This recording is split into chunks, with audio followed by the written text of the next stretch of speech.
I started to briefly explain the three-dimensional phonon dispersion relation and the density of states here. Yeah, I come to this in a moment. But before, I wanted to make a short other point. I think it was the slide before. Yeah. So that concerns again the Einstein solid, because as you learned yesterday, the Einstein solid is often a good starting point to do such a thermodynamic integration by this variation of the type of interaction from no interaction to a real interaction. Yeah? So we have to look a bit closer to this Einstein solid once again. And I think I derived yesterday the partition function for the Einstein solid.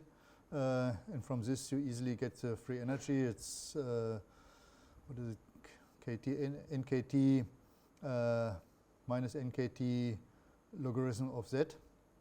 And that's this function here. And now we can go 2 steps further. I mean, I think we showed yesterday that for high temperature you can make a series expansion here, and then you get a much simpler expression. But I did it this morning for the full expression. And this has an interesting consequence. Perhaps you remember that the entropy is minus the temperature derivative of the free energy, or free enthalpy, whatever you prefer.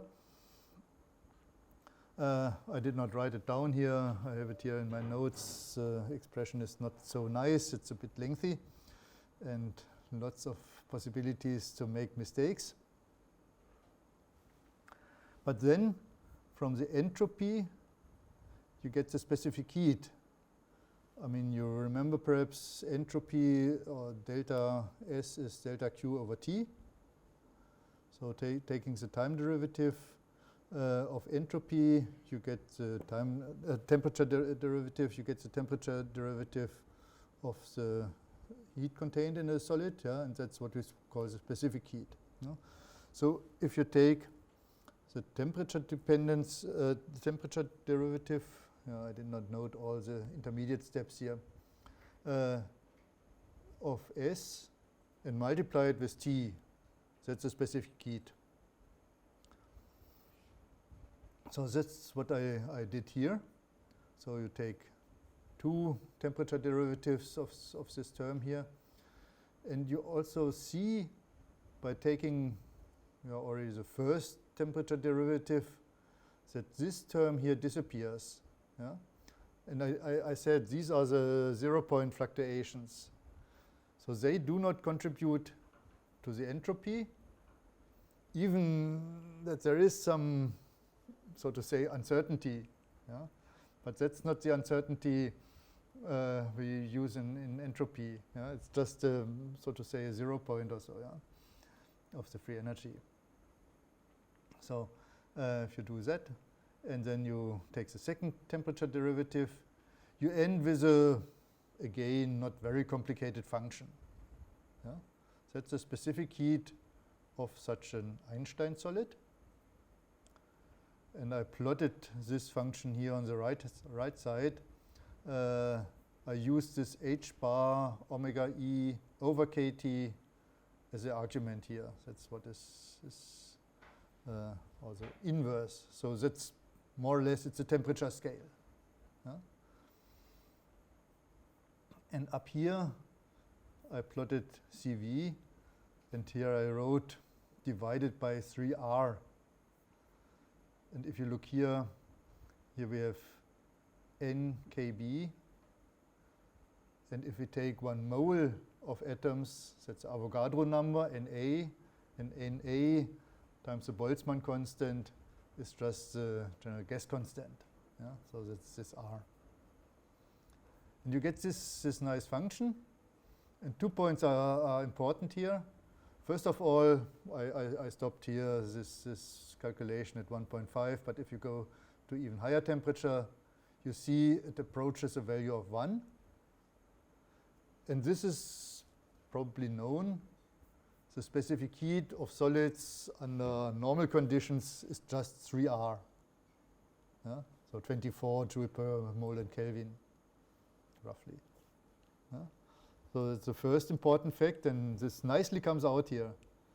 And then, perhaps this is not that well known, it goes down, it approaches 0 here. Again, that's a very important fact. Sometimes it's called the third theorem of thermodynamics or so, that the specific heat goes, goes down to 0 if temperature approaches 0. No, here. Yeah? And you even see that it goes down with a smooth tangent. Yeah? This model, we said that there is no coupling. Yeah. And so phonon should not be there, but it still gives the right prediction for the phonon contribution to CV. Yeah, I don't know. I mean, this 3R is just, I mean, you can get it from, yeah, that's Dulong-Petit's rule. You have just 1/2 kT per degree of freedom. When that physics is not in place, what is it that is leading to this? I mean, that's the freezing of degrees of freedom, I think. Yeah? I mean, the normal specific heat is stored in the motion of atoms. And in this Einstein model, it's stored in the vibration of the atoms. Yeah, this quantum mechanical oscillators, I plus 1/2 times omega E. Yeah? So the lower the temperature, the less populated these vibrational states are, and that's why the specific heat freezes out. It's a bit similar in molecular physics. Probably you know that you have this, what is it, 3/2 R specific heat for monoatomic gas, 5/2 over R for diatomic gases, and so on. And they're same. If you lower the temperature, it switches over from 5/2 to 3/2, because then the vibrations freeze out. Yeah? And what is it? Or is it the rotations? Some degrees of freedom disappear if you lower the temperature and show up only at very high temperatures. And yeah, that's a nice feature of this Einstein model. And of course, we need, I think, the entropy. Then, if you want to compare, or if you want to calculate the entropy starting from the Einstein solid and then slowly going towards the real EAM or MEAM or whatever potential you use solid then. So this was the point I wanted to make here before I start these integration things.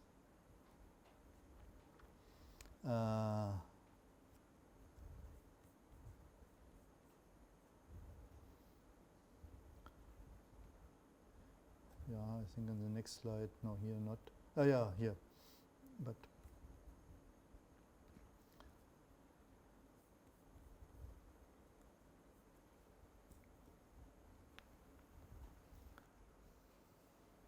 so that's a bit a repetition of what Guru explained yesterday.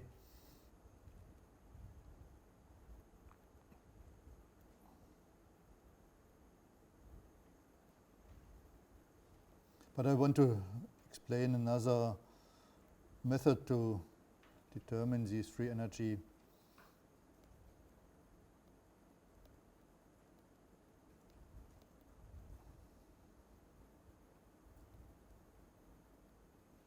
I mean, all in common is that you need some kind of integration. You can't determine directly the entropy or the free energy from one MD run or so. Yeah? So you have to do an integration from a known state to the state of interest. And I think I can still skip this here. You can integrate along the temperature or along other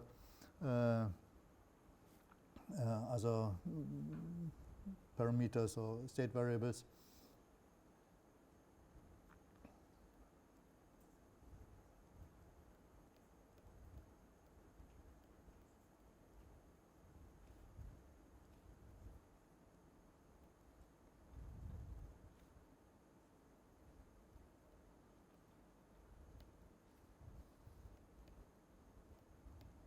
For example, if you integrate along the temperature, you can start at very low temperature where everything is frozen, and then you go to the temperature of interest. And so this is what we already heard. But the other method, which Guru also explained yesterday, is what I call here, what I think Guru also called an adiabatic change.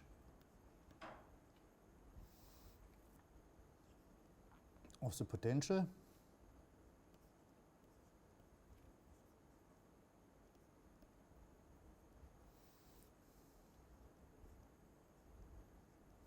Using such a switching parameter.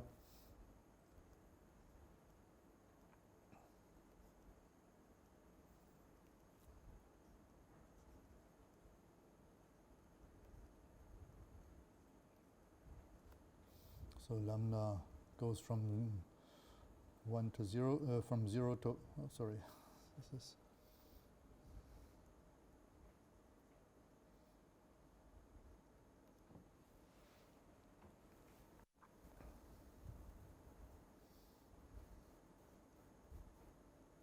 goes from 0 to 1, and phi e is the interaction or is the potential for the Einstein crystal.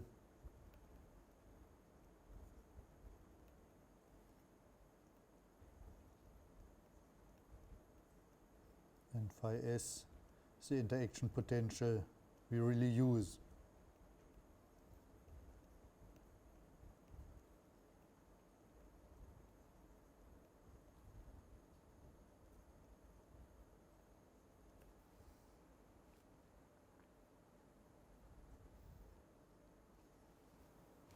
So this is what we already heard.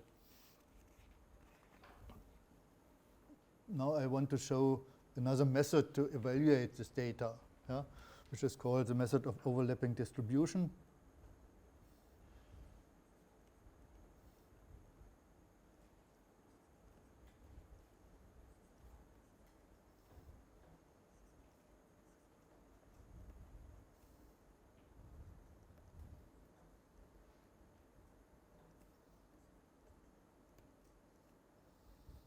This, I don't know how to call it, switching parameter or switching method.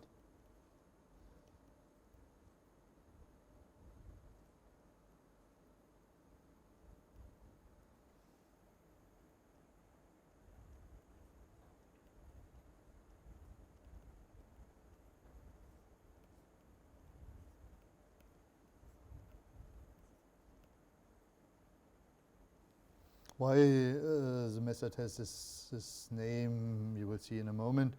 I think it was developed by Charles Bennett.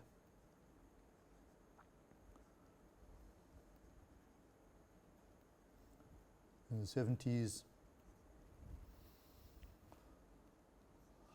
Journal of Computational Physics. I think there are several papers. 22.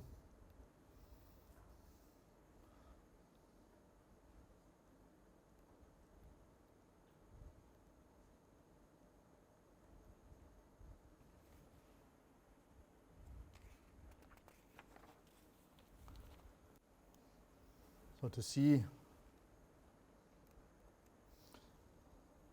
what is done, we start with this simple expression.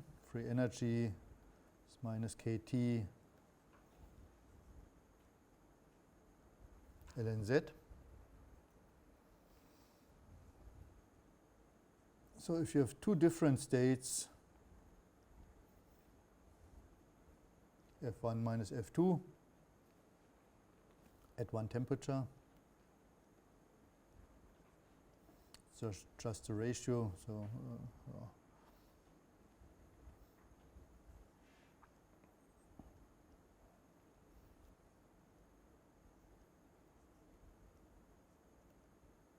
I have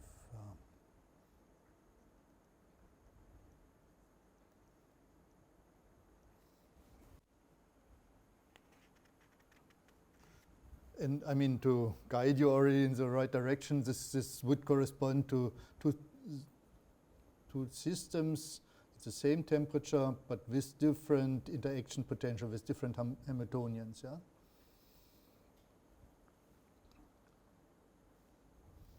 our Z, our partition function, the sum over all configurations. So, for example, measured along a trajectory of molecular dynamics or of a run in Monte Carlo, exponential minus the energy of this configuration, these configurations over kT.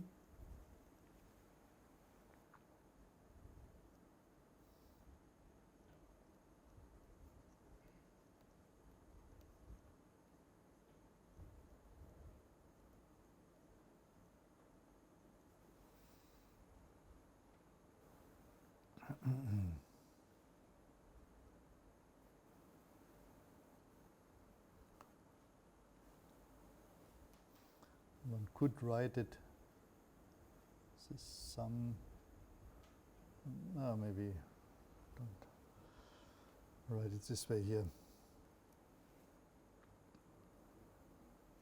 So now if we do this switching of the parameter,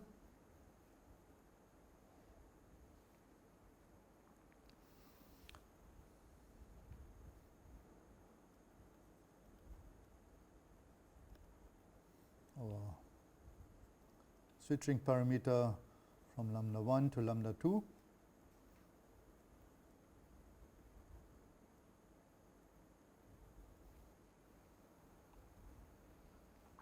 We get a change in energy.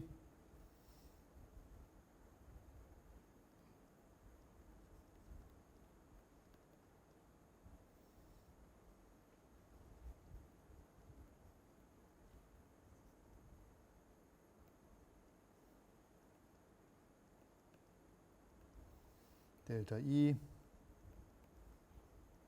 which is the energy of any configuration using the interaction corresponding to parameter lambda 1, so much of Einstein plus so much of EAM or so, minus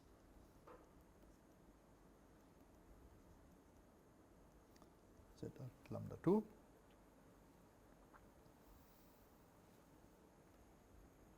And this means now that we can write our partition function corresponding to parameter lambda 1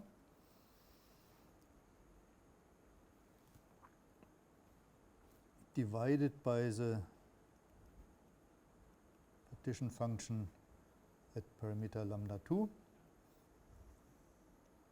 I start in the denominator, so that's the sum over the configurations.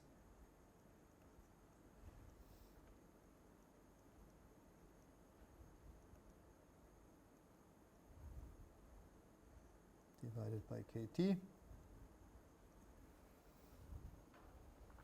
And here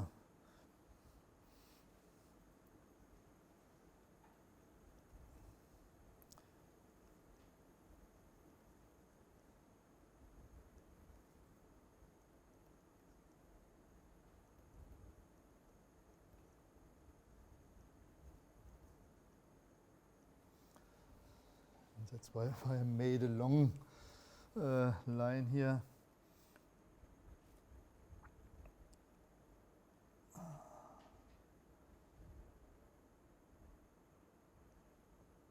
I can, what did I do first? I can subtract the energy using parameter 2, and I add it again.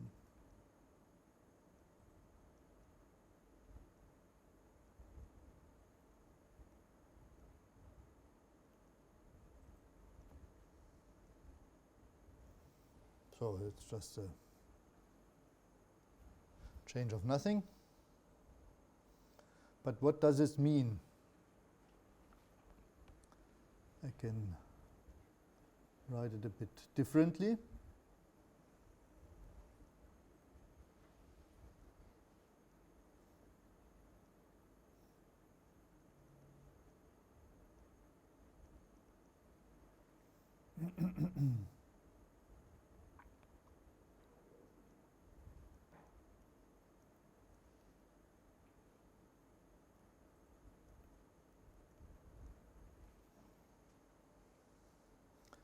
And here in the numerator, we have this difference, delta E.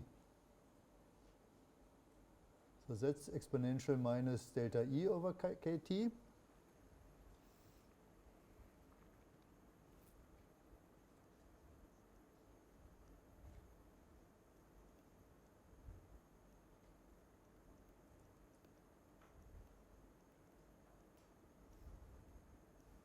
Times the exponential minus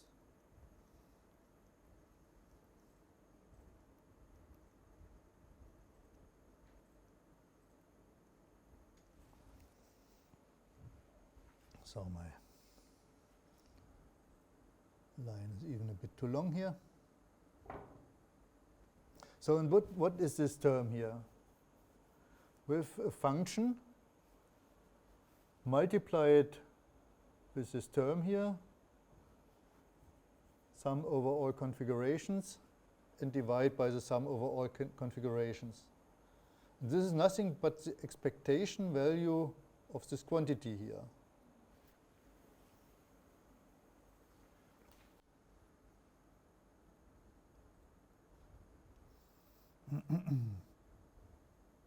Expectation value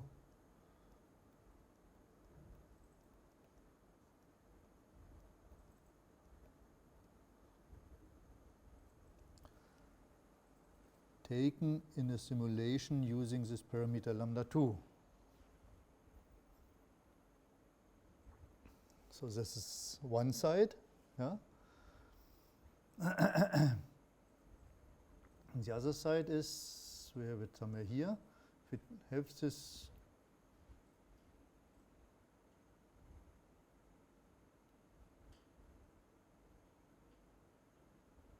I think there's a mistake. This is ln of z1 over z2.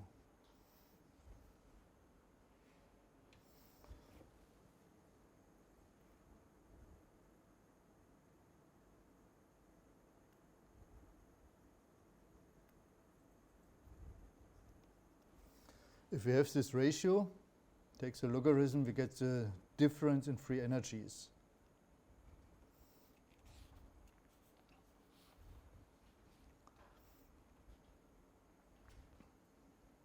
So if we calculate the energy change and going from parameter lambda 1 to lambda 2 and do it for a long enough time that we can take such a average over configurations, then we get the ratio of the partition functions here, and this we get the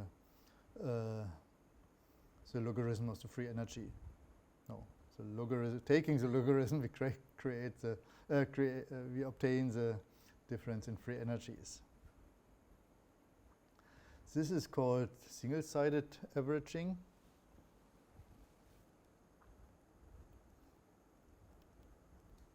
Because we evaluate the data only on this parameter lambda 2.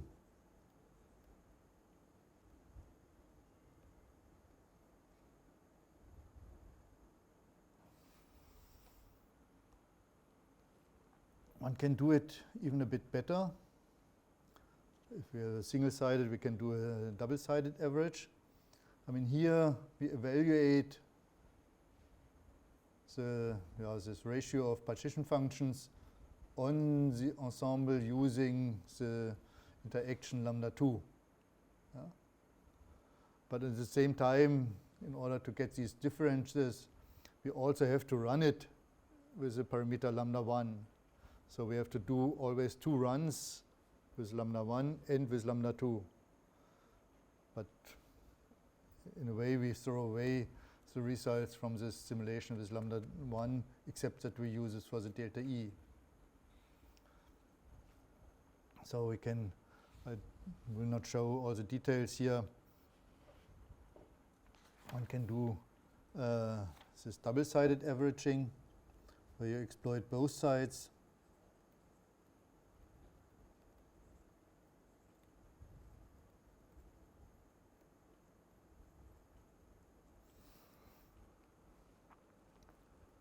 It's rather similar, but the calculations are a bit longer.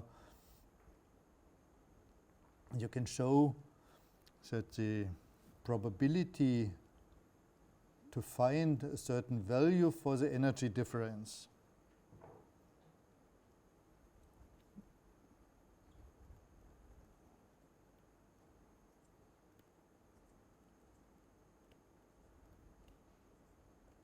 is delta E.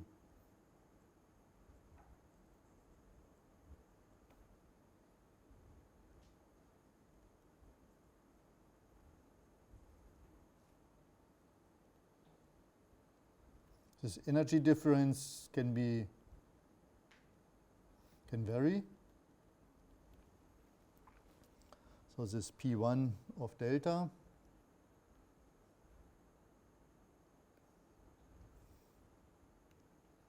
is again given by a pretty simple expression.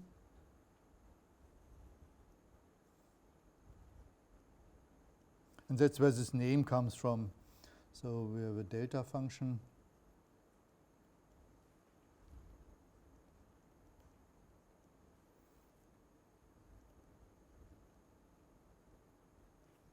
That's our energy difference.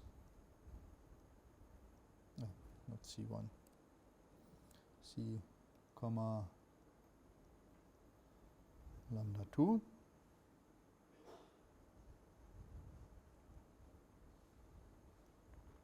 Times this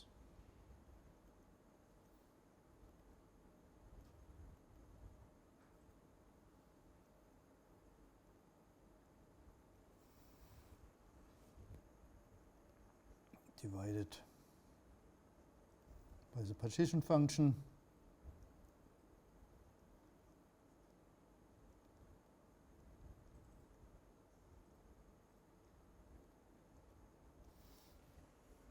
So that's the expectation value to find a certain difference here.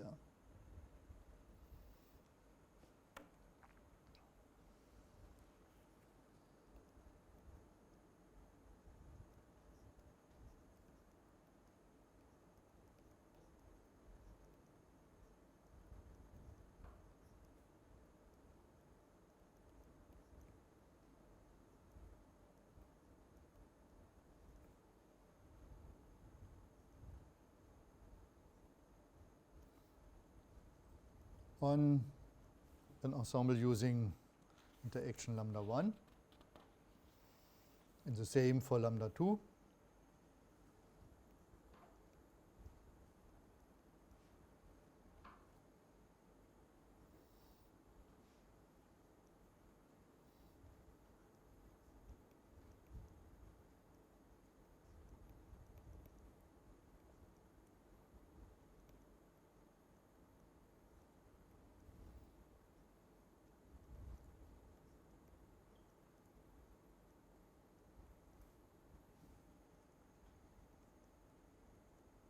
So it's the same, except that you now do the averaging with this function lambda 2.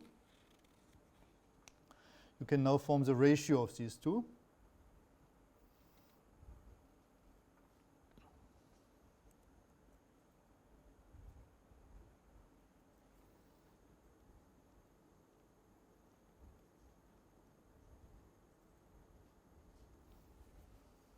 And that's basically where this name comes from. What you do during your simulation, you register all the values of energy differences, construct a histogram on one ensemble, and then on the other ensemble. Perhaps I have a picture here. Here.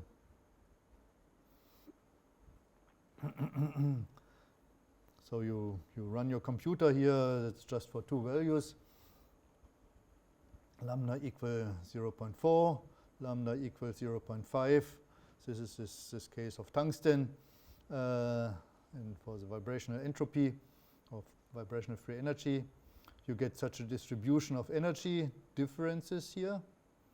And from this overlap region, on each point of the overlap, you can take the ratio, and this, as I will show in a moment, gives you a value for this free energy difference, or for the ratio of the partition functions.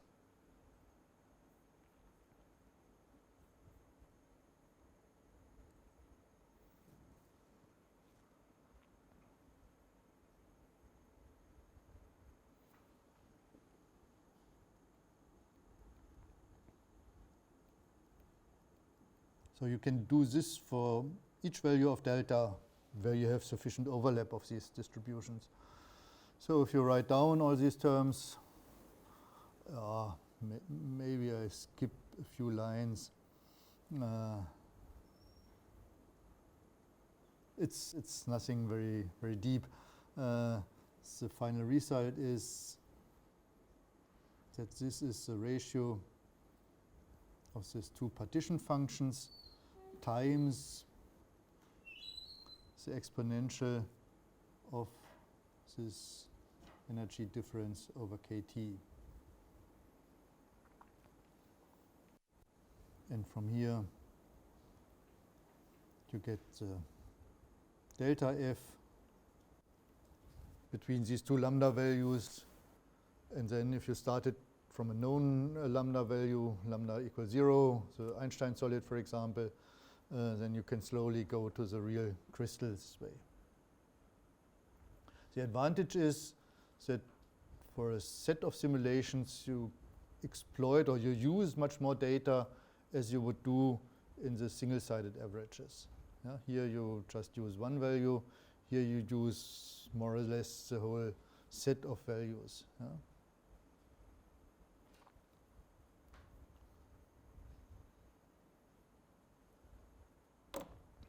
So this was done here. I don't know why it does not switch off the bottom line here.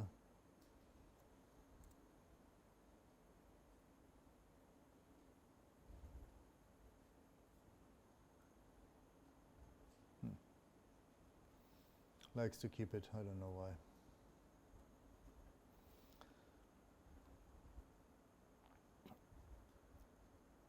And we use this method to determine the entropy and the free energy of tungsten in this case for a range of temperatures. Here is the entropy, this is the free energy, that's the internal energy. Here are the different axes here, there's this long range of temperatures here. And I think he also did it for free energy or entropy of vacancies.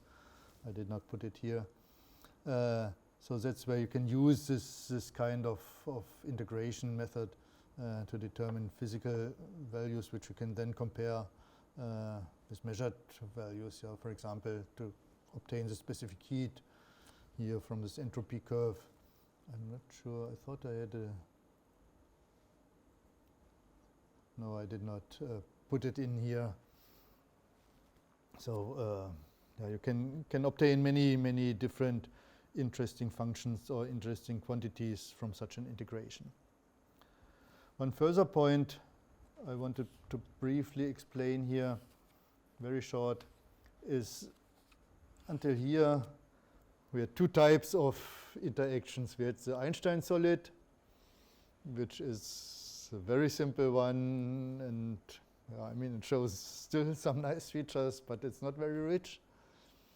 And then we had this Debye solid, the spring between the atoms, which is a bit more rich, but still not very realistic. Yeah, here for this integration we can use any other potential, but for the phonons it's still this harmonic approximation. So what can we do to obtain lattice vibration properties for realistic potentials, and why are they important? I think I already mentioned that some physical phenomena exist only because our material are not completely harmonic. So that's often called anharmonic effects.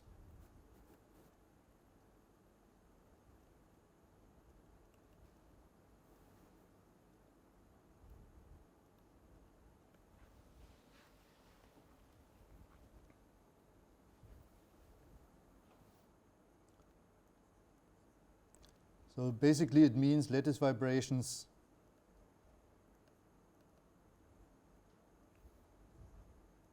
beyond the harmonic approximation.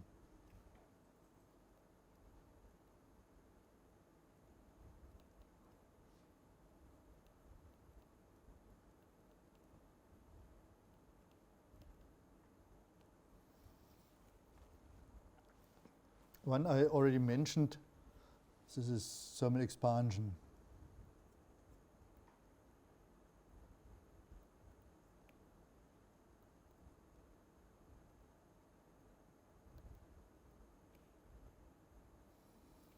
A harmonic solid would not change its size with temperature.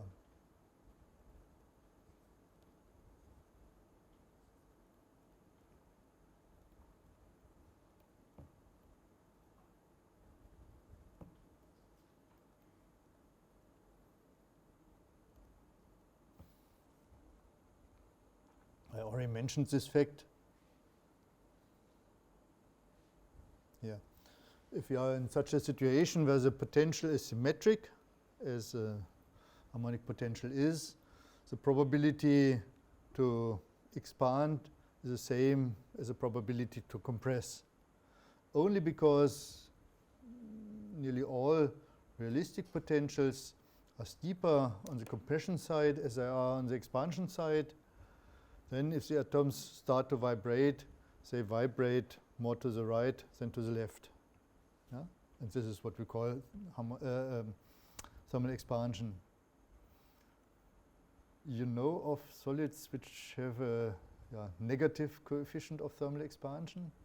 There are a few. Gray cast iron. I don't believe. Maybe, but I don't know that. Negative coefficient of thermal expansion. I don't think so, because the reason that you have negative thermal expansion, I mean, you have the lattice vibrations in this type of potential. Yeah? And one solid is graphite, which has a negative coefficient of expansion in certain crystalline directions. Still, the lattice vibrations get stronger with temperature. But you know, graphite has such a lamellar structure. And if you think of a two-dimensional structure, it's much easier to vibrate perpendicular to the plane as in plane. So the vibrations preferentially are out of plane. And this means if this vibrates out of plane, it contracts in the plane. Yeah? So graphite and carbon fibers, they can have, I think the carbon fibers, how is it? In carbon fibers you have the different degree of alignment of the graphite planes. If they are well aligned so that the planes, plane normals are perpendicular to the fiber, then the fiber shows a negative coefficient of expansion. This can be quite useful if you want to tune a composite to zero coefficient of expansion. Another solid, what was it? Perhaps you know this kitchen cooking plates made of glass ceramic. Or I think telescopes also are made from this material. And I forgot the name of this material. It's also an interesting trick from material science. These glass ceramics, they can be used for cooking purposes because they have extremely low coefficients of thermal expansion. So if you spill water on them, even if they are 200 or 300 degrees hot and cool them rapidly, they don't break. I mean, any normal glass instantaneously fractures under such a thermal shock. They are thermal shock resistant. And the reason is they have, I think, expansion coefficients of 10 to minus 7 per Kelvin. Normal metals have 10 to minus 5. Yeah? And the trick is, and that's where the name comes from, they have nanoscopic inclusions of a second phase, of a crystalline phase in this glass, which has a thermal expansion coefficient which is negative. So overall, you can tune by the amount of this precipitated material, this precipitated nanocrystals, you can tune the overall expansion coefficient to very close to 0. And also for telescopes, I mean, these huge telescopes they nowadays build with several meters diameter, they should not move by a micrometer or so, or less than a micrometer, even if the sun is not shining when they look at the stars, but if the air gets cold or so, that's also why they use this material with extremely low coefficients of thermal expansion. I could look. Castions have graphite, so it's possible that it is some interaction between them. Maybe, yeah, if they have, but I mean the graphite is not oriented. That's why I'm astonished. I mean, if you have this nodular iron, it's ferro cast. So a normal iron has, I think 12, 10 to minus 6 BCC iron. So, and I mean the graphite part is not, friction is not that high. So we can look it up, but I never heard that.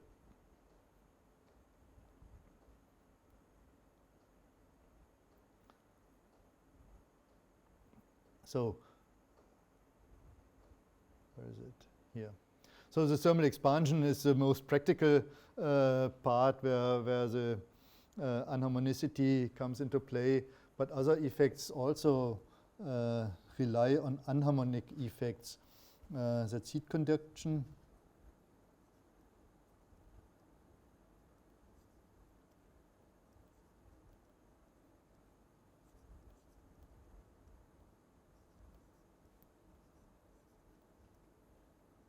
I mentioned some time ago that in metals, the major part of heat conduction comes from the electrons, but in other solids, in insulators, it's the lattice vibrations. For example, the best thermal conductor is a diamond, and the very best thermal conductor is isotopic pure diamond, at least to what I know. And why is it important here that you have certain anharmonicity? In the model I showed, these vibrations, these vibrational modes, they are what we call eigenstates. So they do not change with time or do not interfere to each other. Now, if you want to have thermal conduction, you need some interference of these vibration states, one with the other. So certain coupling of these phonon modes or vibration modes, otherwise you don't have thermal conductivity. So that's phonon scattering or phonon interaction.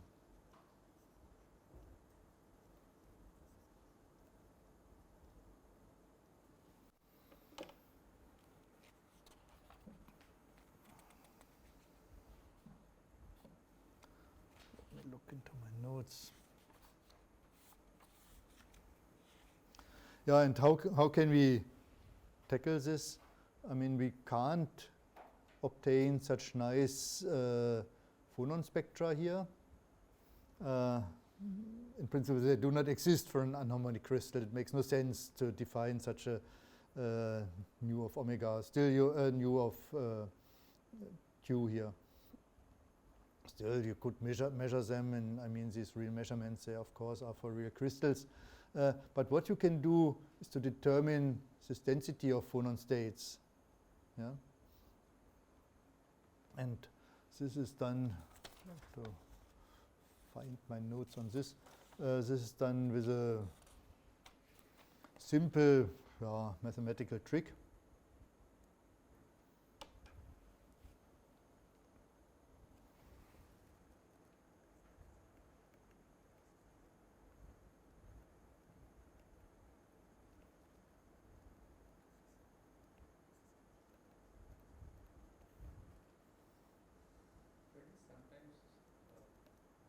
seen phonons being explained in the eigen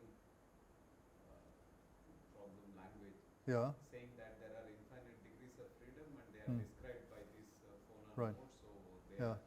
So if that is the case, why do they couple? I mean, like I mean, because there are some nonlinear terms. yeah, because the crystal is not perfectly harmonic. Yeah, I mean.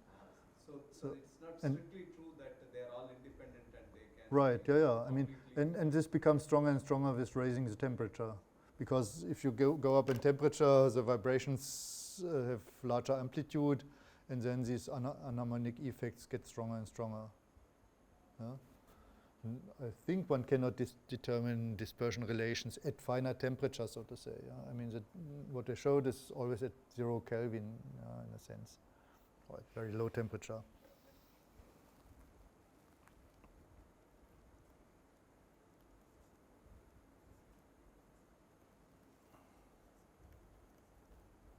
The density of states.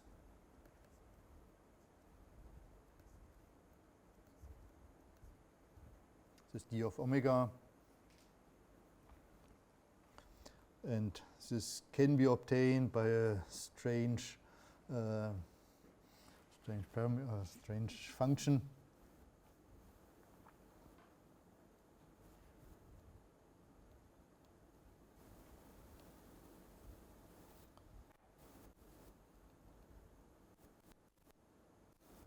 And this strange function is called the velocity autocorrelation function.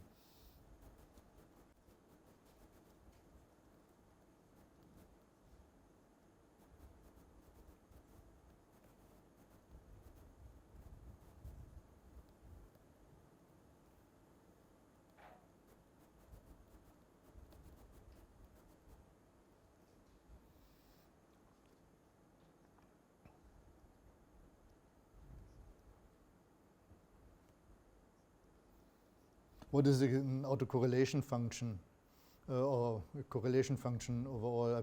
I guess you all know, yeah, you take a function at time 0 and a function at the time t, multiply both, and then take the average over this. Yeah? And here you take the velocities of all the particles. Particle I at time 0 times particle I at time t, average over all particles, so that's this ensemble average, and then you divide by this at time 0 here.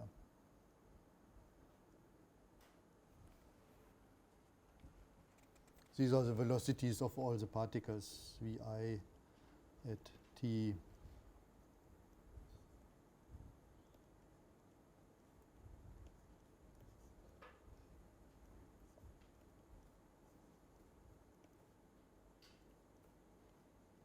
So this is directly what we get out from the MD simulation. And then I don't want to explain it. This d of omega is obtained as a Fourier transform of this autocorrelation function.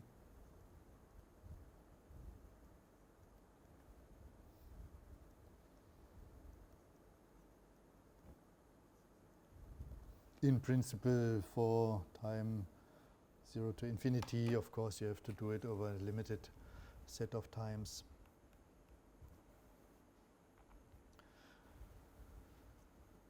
And this is shown here. So here's this density of states.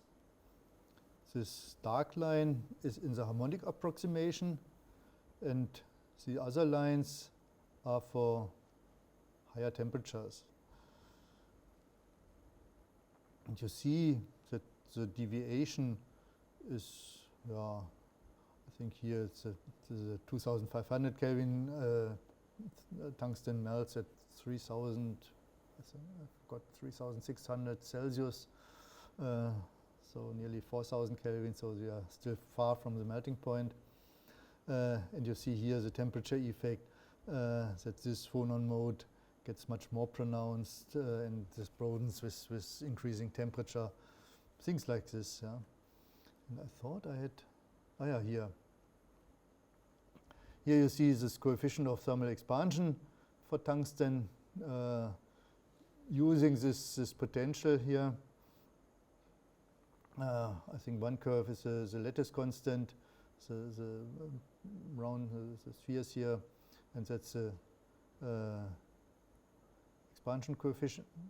Yeah, that's the coefficient of thermal expansion on the on the left-hand side, and that's the experimental values.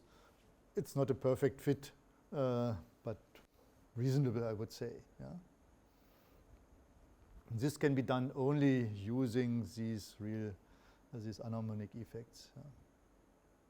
Oops. And this is this velocity autocorrelation function. Yesterday we had the point how to determine or what to choose for the Einstein frequency. And here in this PhD, see this, he gives another method. If you take this autocorrelation function, so this is here for just one simulation, 1500 Kelvin. If you go to very short times, that's shown in this inset here, so to 0.003 picoseconds, then you can do a parabolic approximation, and this should follow here this Einstein frequency, and from this you can derive the Einstein frequency.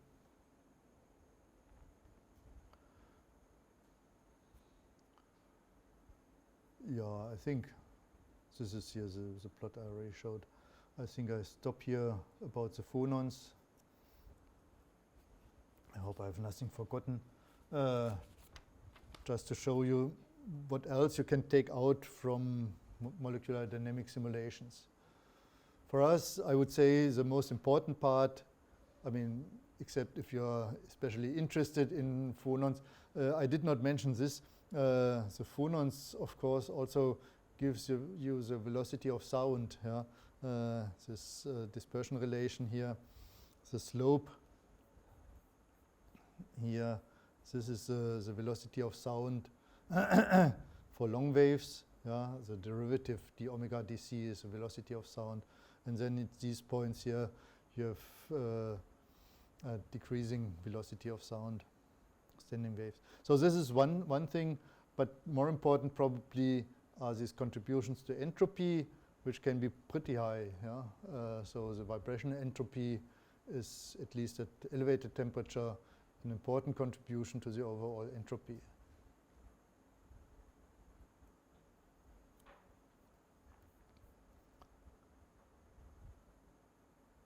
Okay.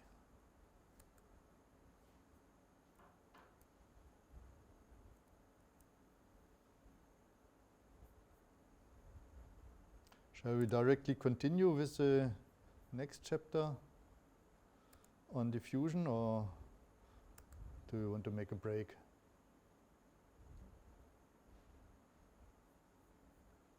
you want to continue or want to take a break? Continue. Okay. Yeah, okay.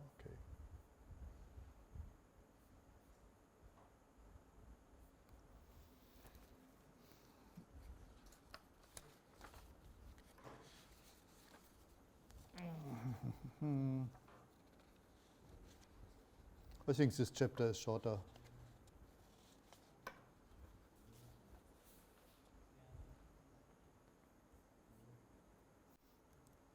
But I always think that chapters are shorter, and then it's wrong.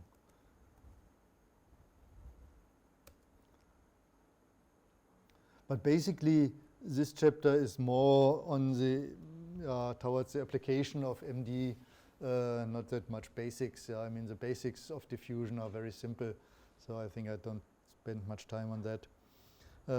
But just to, I don't know whether you're familiar, I mean, there are two, at least in metals, there are two types of solute atoms, interstitials and substitutional solutes, and both can migrate, at least if temperature is high enough. if such an interstitial atom wants to jump, wants to perform a migration diffusion jump, it has to move to the neighboring side, somehow like this. And if it pushes away the neighboring atoms, this means it costs some energy. Yeah? So in order to go from here to here, you have to overcome an energy barrier. This little cartoon should show it here. This is what we call the activation energy for diffusion. And then from all we learned before, the probability that this atom acquires sufficient energy is given by a Boltzmann factor. So we expect for the diffusion coefficient or for the jump rate to follow such a what we call Arrhenius law here. This is for interstitial diffusion. Then we have substitutional diffusion. One might think that it works like this, but at least in metals, the atoms are so densely packed that this is completely out of question. So please don't think of such a process. I think in metallic glasses they are discussing such mechanisms a bit more complicated than just a pair exchange, but such a ring exchange or so. But for metals, it's, I think nobody tries to think of such a process. So what shall we do instead? We need a vacant place. If there is a vacant place, still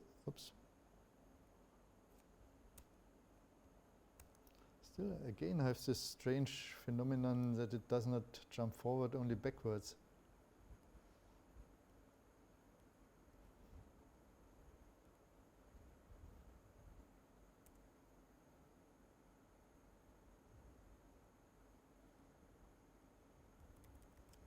I don't know what this is.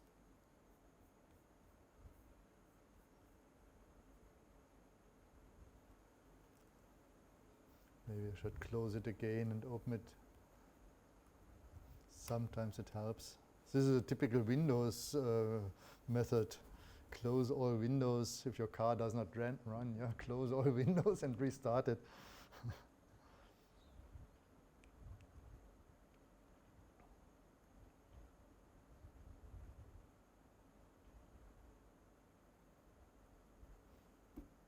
No.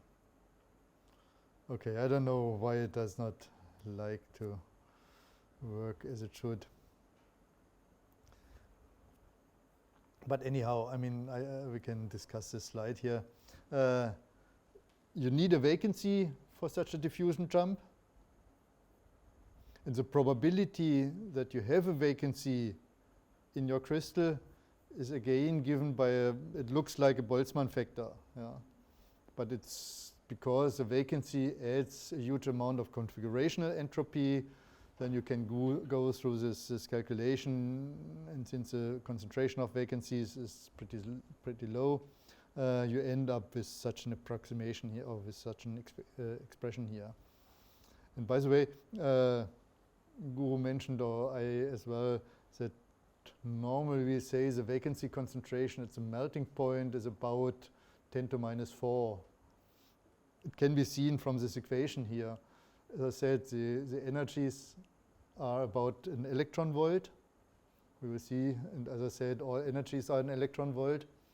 Thermal energy is at, what is it, 1000 Kelvin is a tenth of an electron volt. So we have e to the minus 10 here for the vacancy concentration. And e to the minus 10 is roughly 10 to minus 4. Yeah. So, and if you have higher melting point, the vacancy formation energy gets higher and they go in parallel. So that's why we have this rule of thumb about this 10 to minus 4. You looked as if you have a question. Activation energy comes from Yeah. In this case, it is interstitial, it has to come over. There are two contributions to the activation energy for diffusion.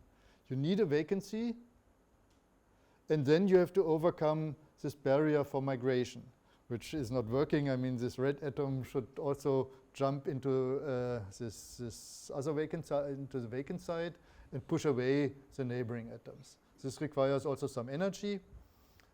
And so you get two terms here for the diffusion coefficient. You get this energy term as we had before from the migration.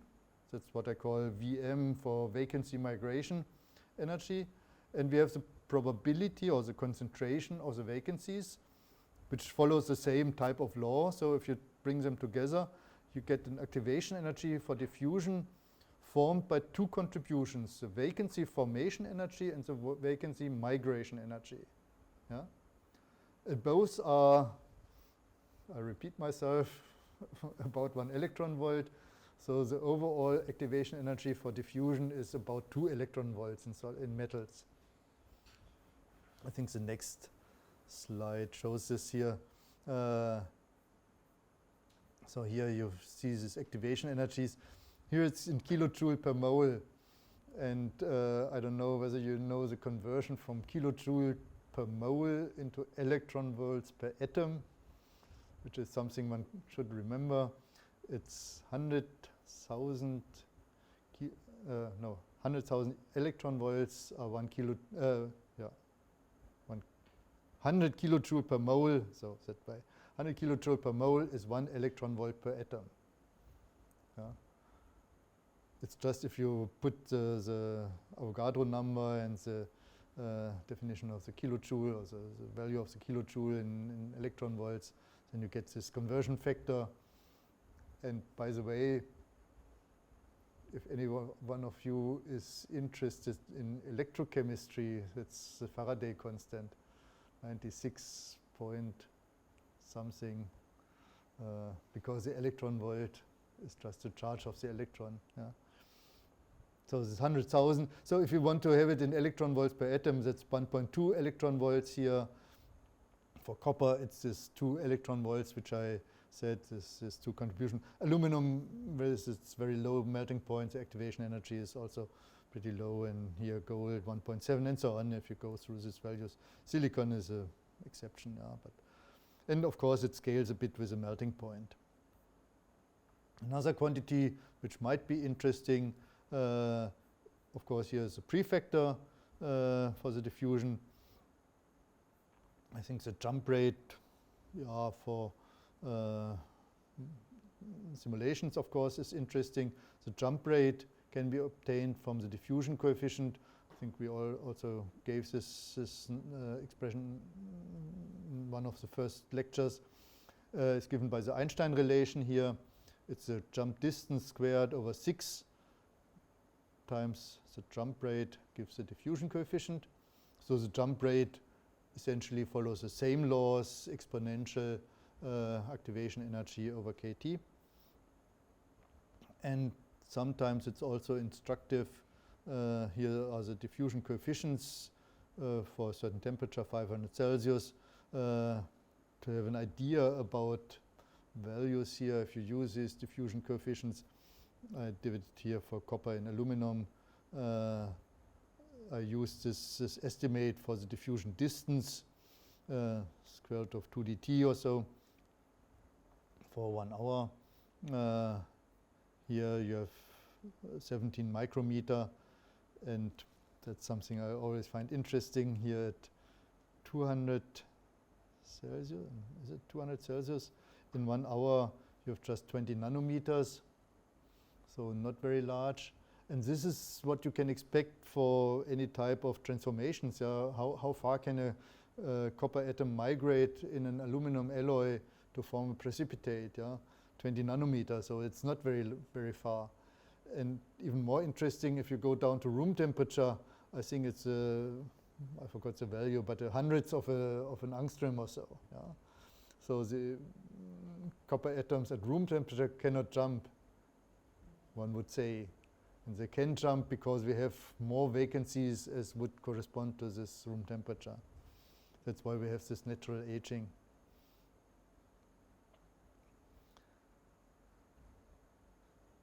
So what can we do with molecular dynamics to study these diffusion processes? So there are two things we can get out from molecular dynamic simulation. I can get the defect energies, the vacancy formation energy, which goes into this vacancy concentration here. So we compare a crystal with and without vacancy. But we can also obtain the energies along this path here, so the migration energy. And both I will briefly show, and I did not do it before. I can show lumps input files because they are very short and simple. So the first thing is the defect formation energy, the vacancy formation energy here. So what do we do to obtain it? Very simple. We take a perfect crystal with n atoms, we relax it, very important. And before we should take care that we took a good potential like EAM or MEAM or neural network or whatever you like. You take its energy, you remove one atom, this is you create the vacancy, you relax it again. That's also very important because around the vacancy, of course, the atoms slightly move into the vacancy. The vacancy volume is slightly smaller than the atomic volume. You determine the energy of this crystal with one vacancy. And then you have the vacancy formation energy, this energy minus this energy minus times this, you have one atom less now. Yeah? If you just take the difference of these two energies, you make a mistake because you lost one atom. Yeah? So that's why this factor here is important. And I can show you the input file here. I closed it. How stupid.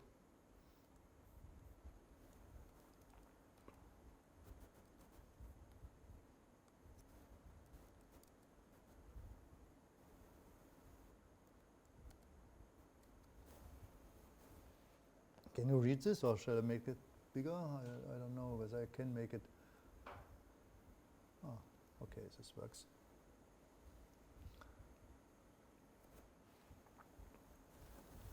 I think this is also from an example. All this initialization you already know, you clear, you have the units of a metal, you take periodic boundary conditions. You define a lattice constant for aluminum in this case, 4.05 angstrom. You make a crystal of 4x4x4 unit cells. You should not make it too small because you have these relaxations around the vacancies. Yeah, in this case, in the simple case, you can orient it in 1, 0, 0 directions, in cubic directions, and so on. Here are some parameters should be calculated during the simulation. I don't think that it is even necessary. This command, I don't know how deep you already went into this lumps program. Thermo10 is a bit confusing, I find. It has nothing to do with temperature or so. Just means output thermodynamic data every 10 steps. Yeah. And here also this thermostyle has nothing to do with thermostat or so. Just means that we output here this name, or no, it's not a name. This means we don't use a standard output set, but a custom-made one. So what should it output? It should output the step where we are, so the number of iterations. Potential energy, the box of the size, pressure. Yeah. We don't need all these parameters, but this was in this file. And then you can also dump out the positions here. This is done by this command. And this is the essential part here. Yeah. We had it already. You do a minimization of the whole structure using the conjugate gradient method. Here it's 10 to minus 15 for the energy tolerance, for the force tolerance, 5,000 steps. You can put more, you can put a lower tolerance here. So this run 0 means we don't do molecular dynamics, we just do this minimization. And here, you define the number of atoms in our crystal. And now, the energy here. And now we define a small region where an atom is removed, or in principle all atoms in this region are removed, but we choose the size of this region so small that we remove only one atom here. We want to have just a single vacancy. Yeah? And then you do basically the same. You minimize again. That's this variable EF, final energy. And here the vacancy formation energy is calculated, as I said, the final energy minus the initial energy of the crystal without vacancy times this factor n minus 1 divided by n. And then it prints out this values here. And this is very fast.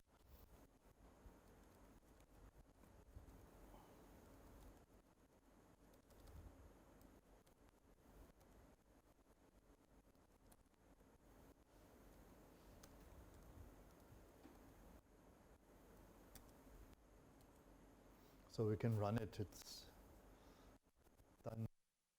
So here is the output of this visualization. Does not need these 5,000, so 5,000 is fine. Took about half a second. And here we get the value we need, which is 0.7 information energy. And now one could play with it. One could put copper atoms into the crystal and check whether the vacancy formation gets up or down. There, one also has to care for this phenomenon we had before. That, of course, this is a statistical effect. So if you just put 2% of copper in, it's not guaranteed that these copper atoms are sitting around the vacancy and so on. So, but this is very similar. So this part is, I would say, extremely simple. And here's the output, which I already showed. The next step is the migration energy, which is a bit more interesting. So how does the atom overcome this energy barrier here? And that's not only the energy of this atom here, but it's the energy of the whole crystal, where the neighboring atoms are pushed away, which unfortunately does not work here. So, oops. Oh. How do we do that? There are two ways to do it. I can show it here. There are two ways to do it.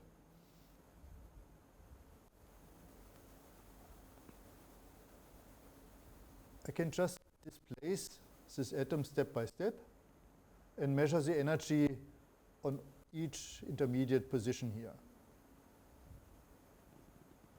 This is, again, rather simple. And again, I will show the algorithm.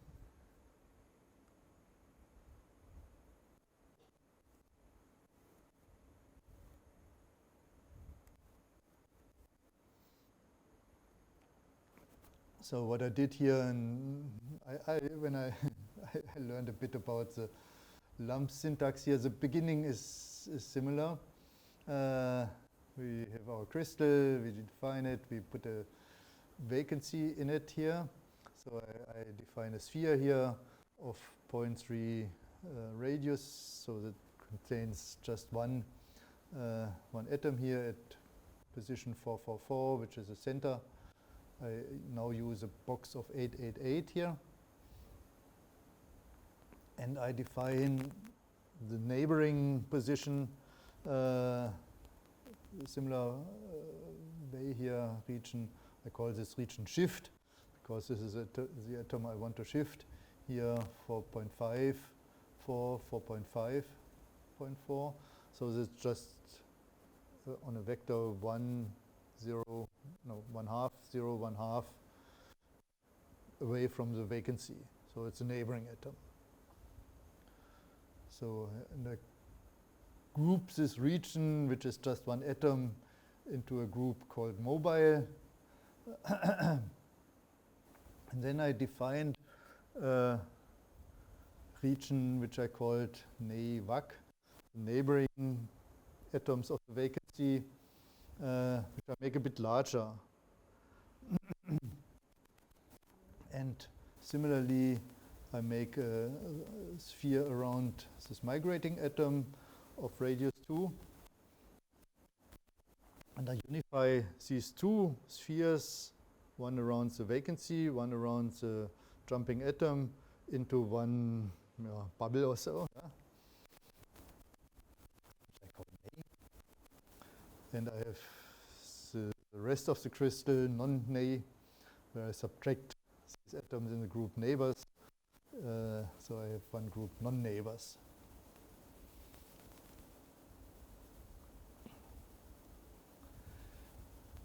And the trick is to make these non-neighbors feeling a force 0. The mobile atom has a force 0, and the rest is relaxing. Okay, now here's where the interesting part comes. This lumps is also like a programming language, if you like. So you can do loops here. So I do a loop of 100 steps, or 101 steps, which starts here, or here, ends here. And I displace in this loop this mobile atom just by a small step here, where the define this here. This displacement is 0, 0, 5. So if I do 100 steps, it's 1/2.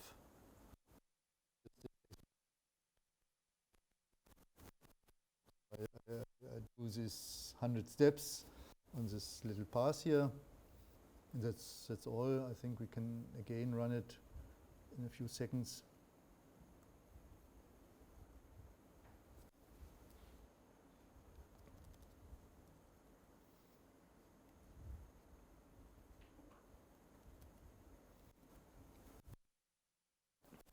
And for each of these steps, you just take the energy.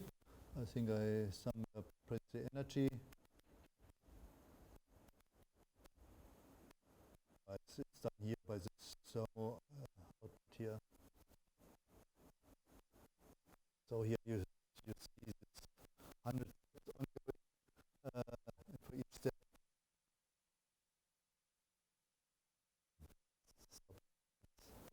Not so interesting. Take them all from this log file.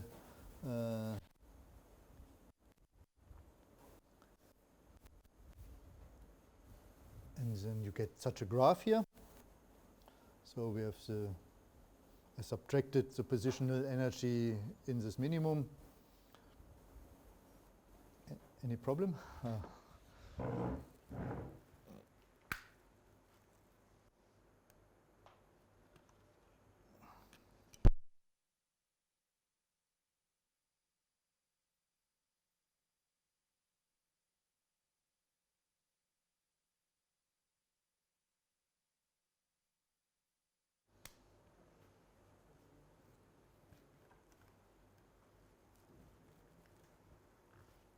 Okay. This gives me the migration energy. So that's a straightforward way, which works if I know which path the vacancy will take. In our case, it's simple. It will just go straight through the crystal. But what do we do if the path is a bit more complicated? Like here, This is a few weeks ago with my son. That's my son here. So we were hiking in the mountains and wanted to go to the other side. Yeah? And of course, show a map here. That's a map of the region. I think we were here. That's this lake here. And we wanted to go over here. And of course, you can take the shortest way, direct here.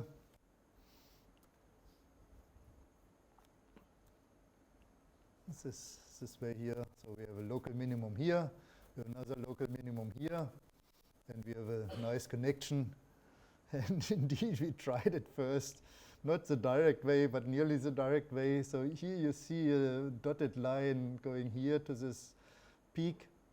And then on my map, there was another trail marked here to go down here and then continue here. But we went up to here, which was, I don't know, 500 meters to climb up. And here we started, but it turned out to be at least not possible for us. So we returned, went down here, and is the other way, which is much longer. And you had to go down quite a bit and then up again. And then, so I was quite tired this evening. So that's the other way. And how do we find the best way? That's often a question, yeah? I mean, here it's obvious, yeah? I mean, the straight way is not the best way, yeah? And even for this diffusion problem, if we, instead of having a pure aluminum crystal, if we put a few copper atoms, say, I don't know whether you're familiar with geometry of the FCC lattice. If you have two neighboring sides connected by a 1/2 1 0 vector, it passes through such a window of 4 atoms. Yeah? And if on one of these window sides a copper atom is located, copper is a bit smaller, then the optimum pathway will deviate slightly towards this copper atom probably. Yeah? And it's not obvious which is the optimum way. So I took a similar sketch, just these ISO energy lines here. So we have a minimum here, we have a minimum here, and we want to go from this minimum to this minimum. Yeah? And as I said, the straight line is not necessarily the best line. Here you still see it, probably something going along this line here. Such a point here is generally called a saddle point, and it's probably obvious why it is called a saddle point. It's curved like this in this direction, so you go up to reach the saddle, but on the other side it's going upwards, so you have this curvature which is once positive, once negative. So how can we find an optimum path, a minimum energy path? Or for hikers, the cheapest path. Yeah? Like old people like me. So what we need is not only the energy, as I did it here before, along this straight path, but a path which is varying. And this is done by a method called nudged elastic band method. I think I have it here. So what you do, you start with a set of configurations, say on this straight path, and then you slightly relax these configurations away from this straight path configuration here. But there's a complication. If I just put a configuration here, I displace my atom so that I obtain this configuration here, then it would straight away go back into this initial minimum here. So this does not work. Somehow we have to fix the atom on these sides so that they don't leave this chain of possible configurations. That's why it is called the nudged elastic band method. Yeah? So you have kind of springs between these different configurations. Now they can't escape. Yeah? If this configuration would move towards configuration 0, it would overstretch this spring here. So what we do, we create they call it a chain of states here. And they add to this chain of states these spring constant, spring energy here. So some energy which is given by the difference of configurations here along this path. And now you get it running out of this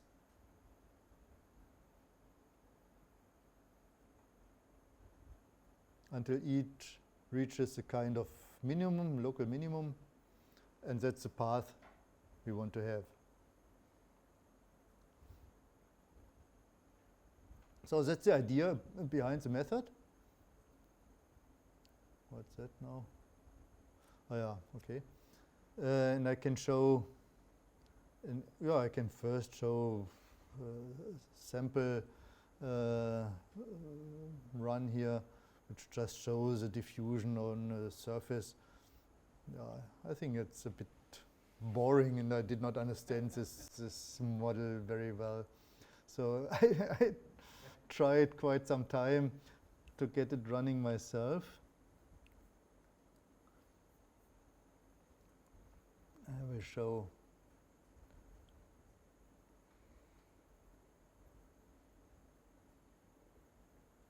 how I did it. And it's done in 2 steps.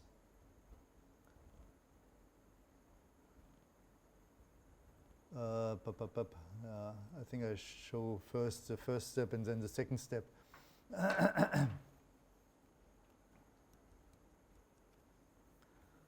This file looks very much the same as the one before. And indeed, it is very similar. So what I do here is just to define, we have our initial configuration, which is vacancy sitting on the initial place in the center of the crystal. And then we want to have our final configuration, where the neighboring atom jumped into the vacancy. And we need both of them. This is the starting configuration where the system is in the valley 1, and the final configuration where the system is in the valley 2.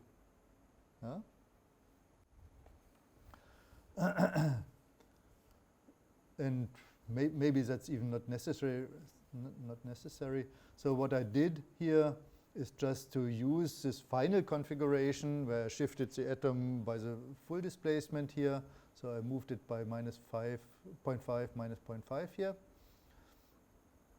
And then write out the positions of all the mobile atoms. So I consider just this vicinity of the vacancy in the jumping atom, these 2 spheres. This depends on the radius I choose here, about 300 atoms or so. And this is all I have to vary during this nudged elastic band procedure. Yeah? So I have 300 atoms which are really relaxed. I think it was 313. If I use the radius of these 2 spheres of 2, where is it? Somewhere here. So this nay shift and nay vac here. So I use 2. I write out the coordinates of these atoms. So it's somewhere down here, the right dump of this region in a file which I called nay f for final. So that's the first step, that I somehow get this final configurations. And that's the real nudged elastic band procedure, which again is extremely simple if you know how to do it. So what is it? So the beginning is all the same here. I put thermo 100 so that I don't create so much output. Here, this is a bit tricky. Normally, we use conjugate gradient minimization. This does not work here. So one has to use other minimization procedures. I don't know whether you know these, besides the steepest gradient, there's what is it called? I forgot. And that's a variation of this other. In lamps for energy, they use tip mean. Pardon? For lamps, in lamps, for energy, they use the tip mean minimization. I don't know what is the algorithm. Which one? Quick min. Tip mean. Huh? Tip mean. Quick min, right? Quickmin. This is again, I think, a special name, but there's another. What's the? Not BFGS. No. After steepest descent, BFGS is. Yeah, and there are good reasons why conjugate gradients and some other methods do not work here. Yeah, Which it's from hill to valley, right? yeah, no, I think it's not. Take the gradient and you are perpendicular to it, but here it's Yeah, because you have these constrictions from the. locally, Yeah. Okay, so this one at least worked for me here.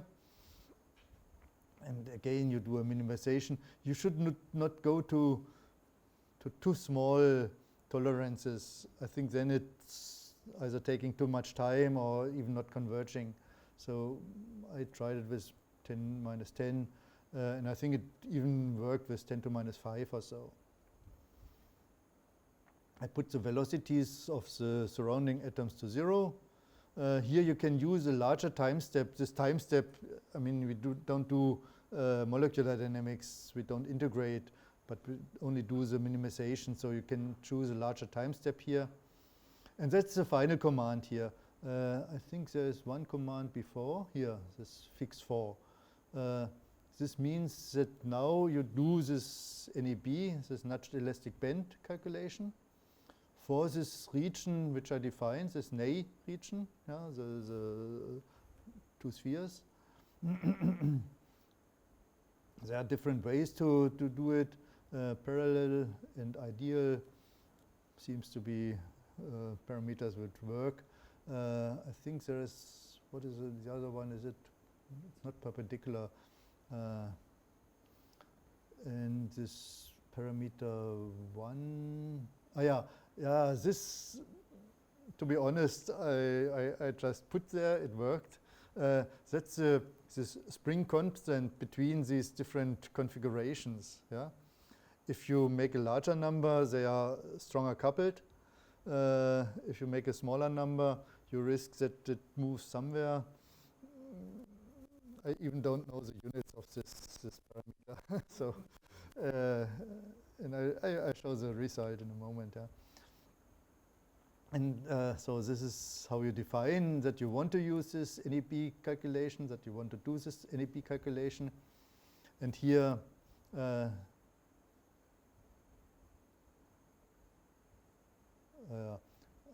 think the parameters are the same as you choose here in this minimization. Yeah, these are the same as before. This one. Is it right? Maybe. And then the essential argument or the essential parameter here is this final. This tells the system that at the end it should reach this configuration which I stored before as Ney F. Yeah? So I have a starting configuration, I have an end configuration, and I don't have to care what is in between. It just samples the points in between. And how does it sample? This took me a long time to understand. And I used to take, where is it?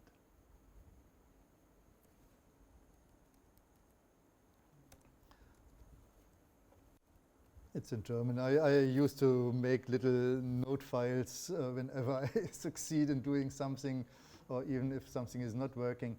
So what I have to do is this here.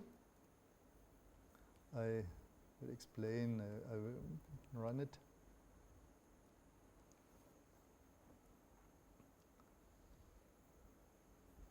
So while it is running, I can show this command here. MPI run means that we run these lumps in parallel. Since my computer has only, it has 2 cores, this processor with 2 threads each. So I have in total I could run it on 4 cores. Yeah.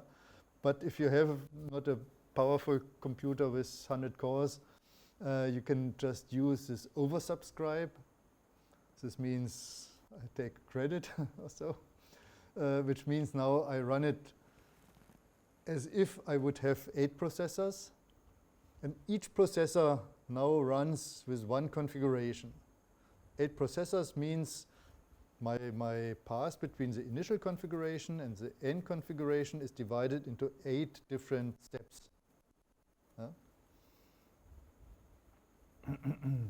I'm not sure about this partition 4x2 or 16x8, and this is the input file. And this thing goes, I think it does not reach the 5,000 steps. Here you see the steps. I hope it does not reach. It worked before, so it should work now.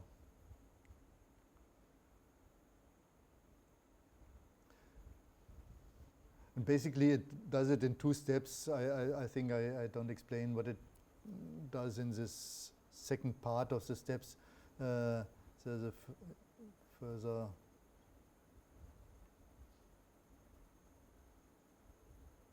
I think I can stop it here.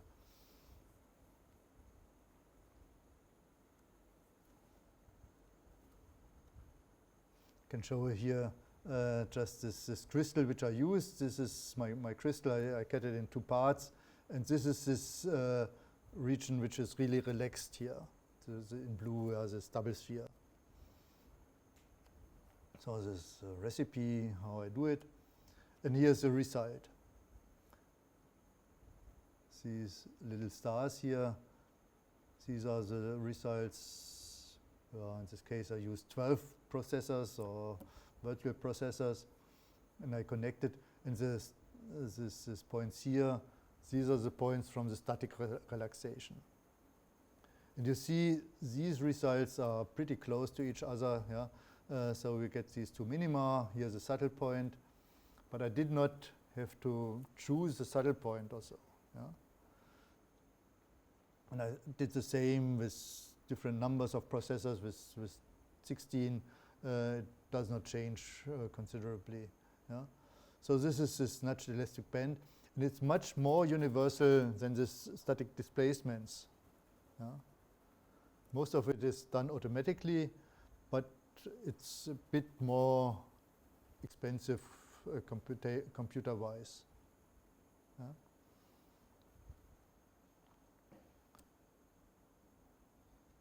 I think the saddle point energy here deviates by, I don't know, hundreds of an electron volt or so here between these 2 ways to do it. And I can't even say which one is better or which one is more precise. So this was what I wanted to say about diffusion, and especially this method of nudged elastic band, which can be applied to much more other situations, like this stacking fault. One might try to do the displacement from of the 2 planes for a complete dislocation, and it should find these partial dislocations. I don't know whether it does, but or what I thought of is applied for growth processes of precipitates, where it is also not clear for more complicated interfaces how additional atoms attach to an existing precipitate. Yeah? And I hope that one could apply this method there. Perhaps I have to find a more powerful computer than mine with really so many processors as I need, but this is not a big obstacle here. Okay, so thanks again for the attention, and sorry for the long time. Like I said, this is a script which I downloaded from online. This is not the script that Kamlakshi used, which I described in the presentation. We will also share the script that Kamlakshi has written. You can compare them and you can find out what the differences are, because sometimes the standard script, it's like take away food and food you cook at home. Okay. So, okay, occasionally yes, it is easy, but sometimes that is not what you want, maybe a little bit more effort, but it is worth doing. Okay. So, this is the script that is given. There is a nice Wikipedia page which describes what is needed, how to visualize, everything is there in that page. So, I just followed. So, this is the script, and atom definition is there, force fields are EAM. So, you need this EAM dot alloy for AL aluminum. So, that is also available online, and this morning you saw me copying and storing it in the same file name. So, and this file should be in the same directory, that is all you need. We define two regions and we move, right. The bottom is what is moved, right. This is what I showed, and so let me remove the dump files. Let me also remove the log files. Okay. So, we run this.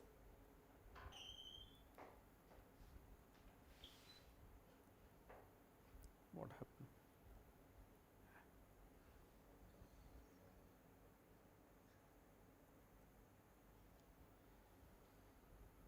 Okay. That is all done.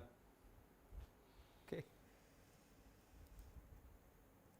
So, you can see that the atom definition is there, it repeats and it created the box, etc., and then the force field it took, and probably there is a minimization, and the minimization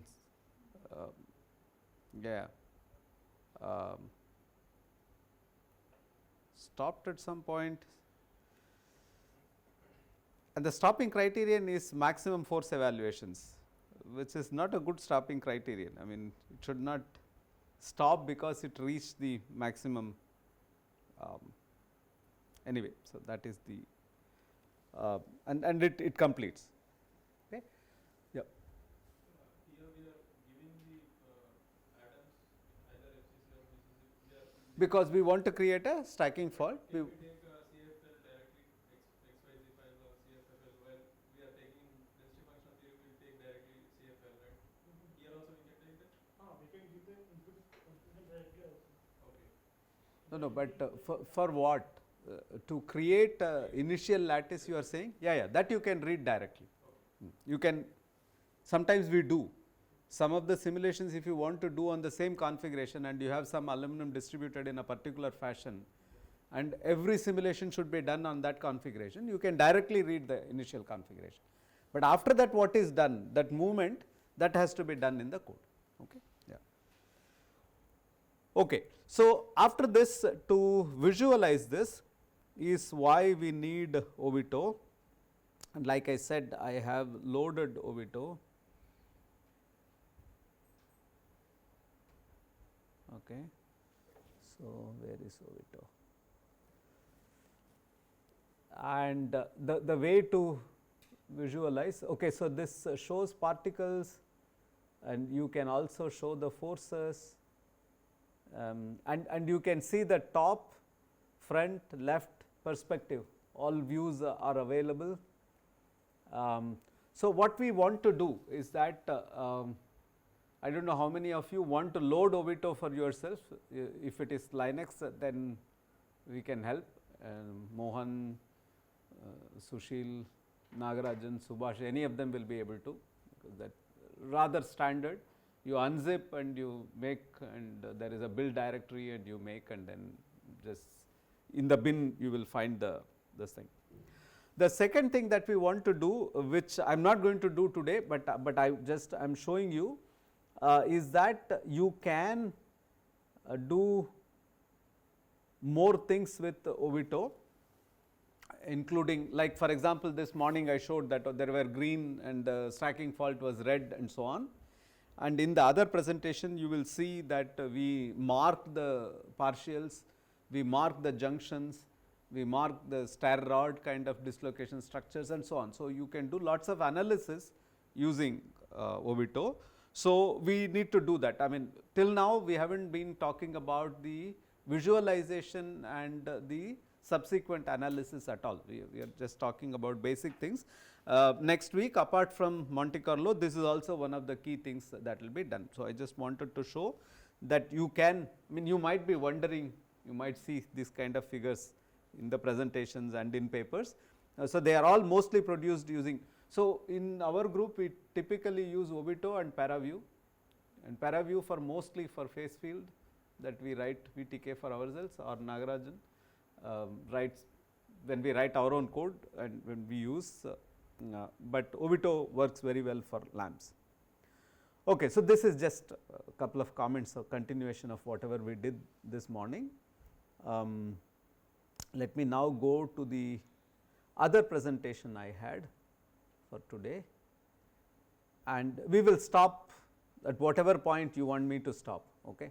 So, this is about deformation studies using molecular dynamics simulations, and we got into it primarily because of the thesis work of Kamalakshi, but along the way there are some observations I want to make and some things that I want to show you. This is some part of this presentation was meant for an ICME workshop where I talked about atomistic methods, and I thought that this audience might also be interested in looking at some of these.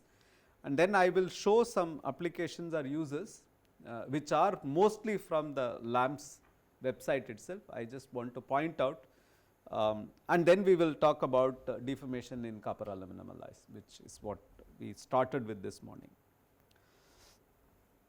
So, there was a survey conducted near about 13-14 years ago, and this was published in JOM as an article as a computational materials education feature by Thornton et al.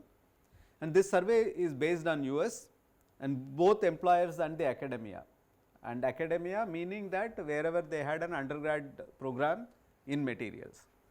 So, they asked the faculty members to tell about tools which are important, and they asked the industry people to tell about tools that are important.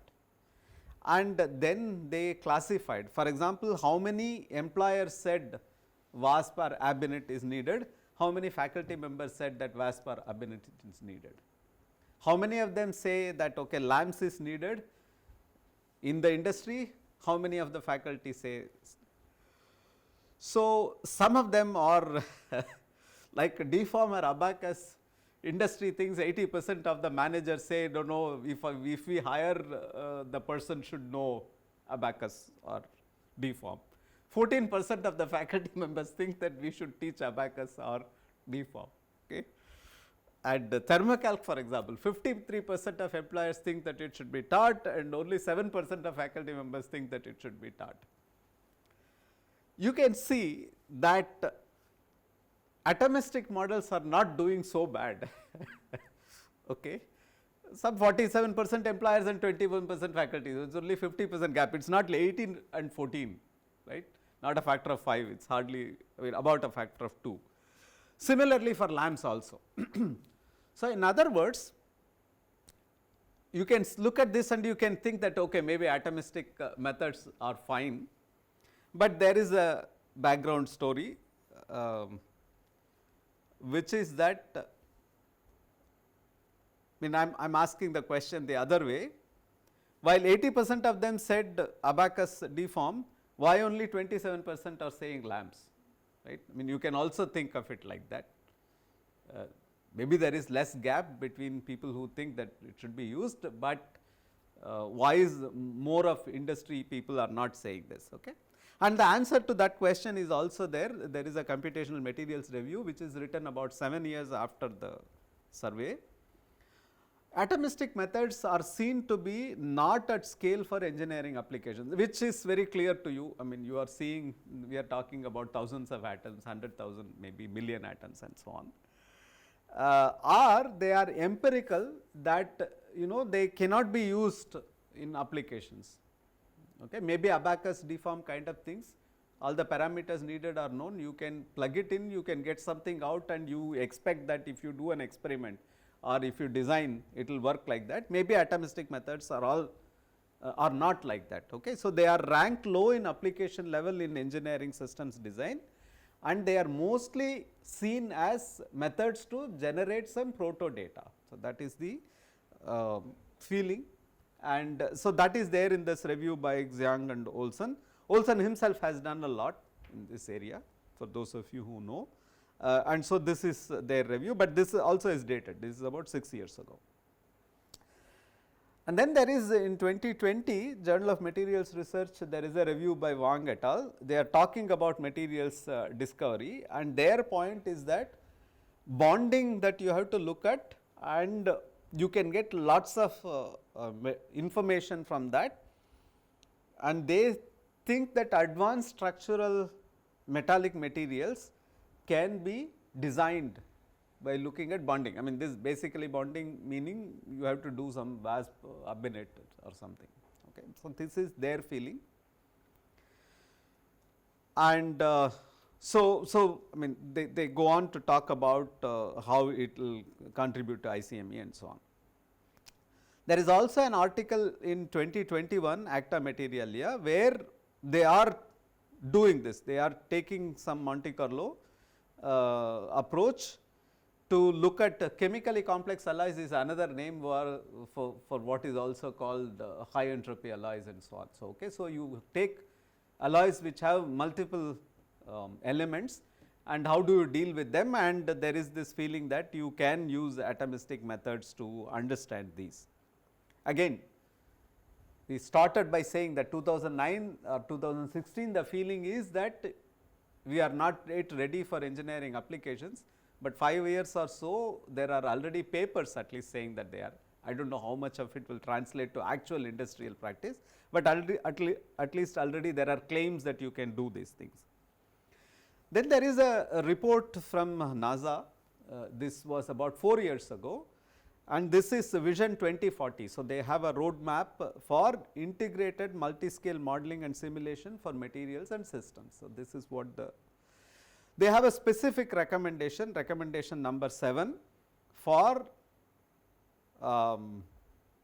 funding fundamental research efforts to develop, characterize and validate improved physics based and data driven material models. And the first bullet point for this recommendation specifically mentions first principles, molecular dynamics, Monte Carlo.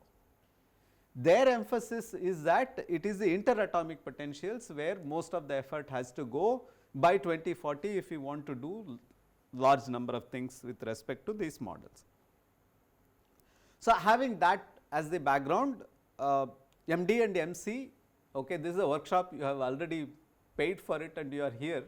So, I am preaching to the choir here, but but there are good open source codes.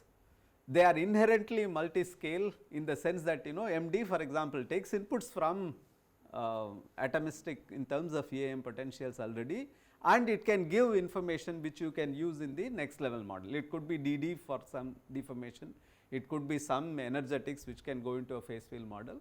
So, it has this, and MC if you look at, I mean you can and even in MD there are methods of coarse graining and doing for a larger scale system, and there was also some interesting efforts in MD itself of this type of some very rough kind of coarse graining to look at impact problems.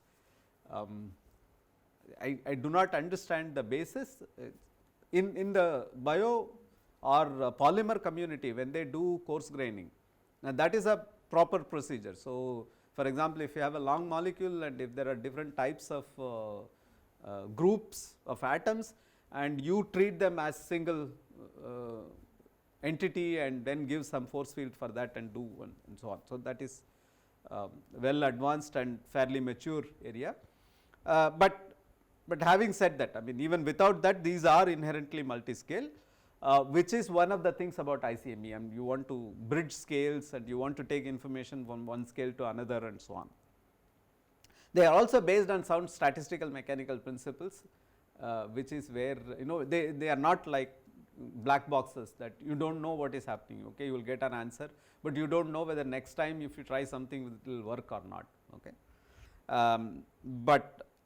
And like Ferdy pointed out, even in places where we use such black boxes, they are anyway the current methods are also black boxes, right. You make an EAM potential, you do not know how it works, you tweak the parameters, it works. So, there replacing it with a neural network or artificial intelligence, it makes sense. So, this is about MD and MC in general, and some things that we have not talked about explicitly, but maybe this is a good point to say, is that the results that you get from MD simulations or Monte Carlo are only as good as the input that you are giving, EAM or the bond energies, okay. And so, you may have to keep reassessing.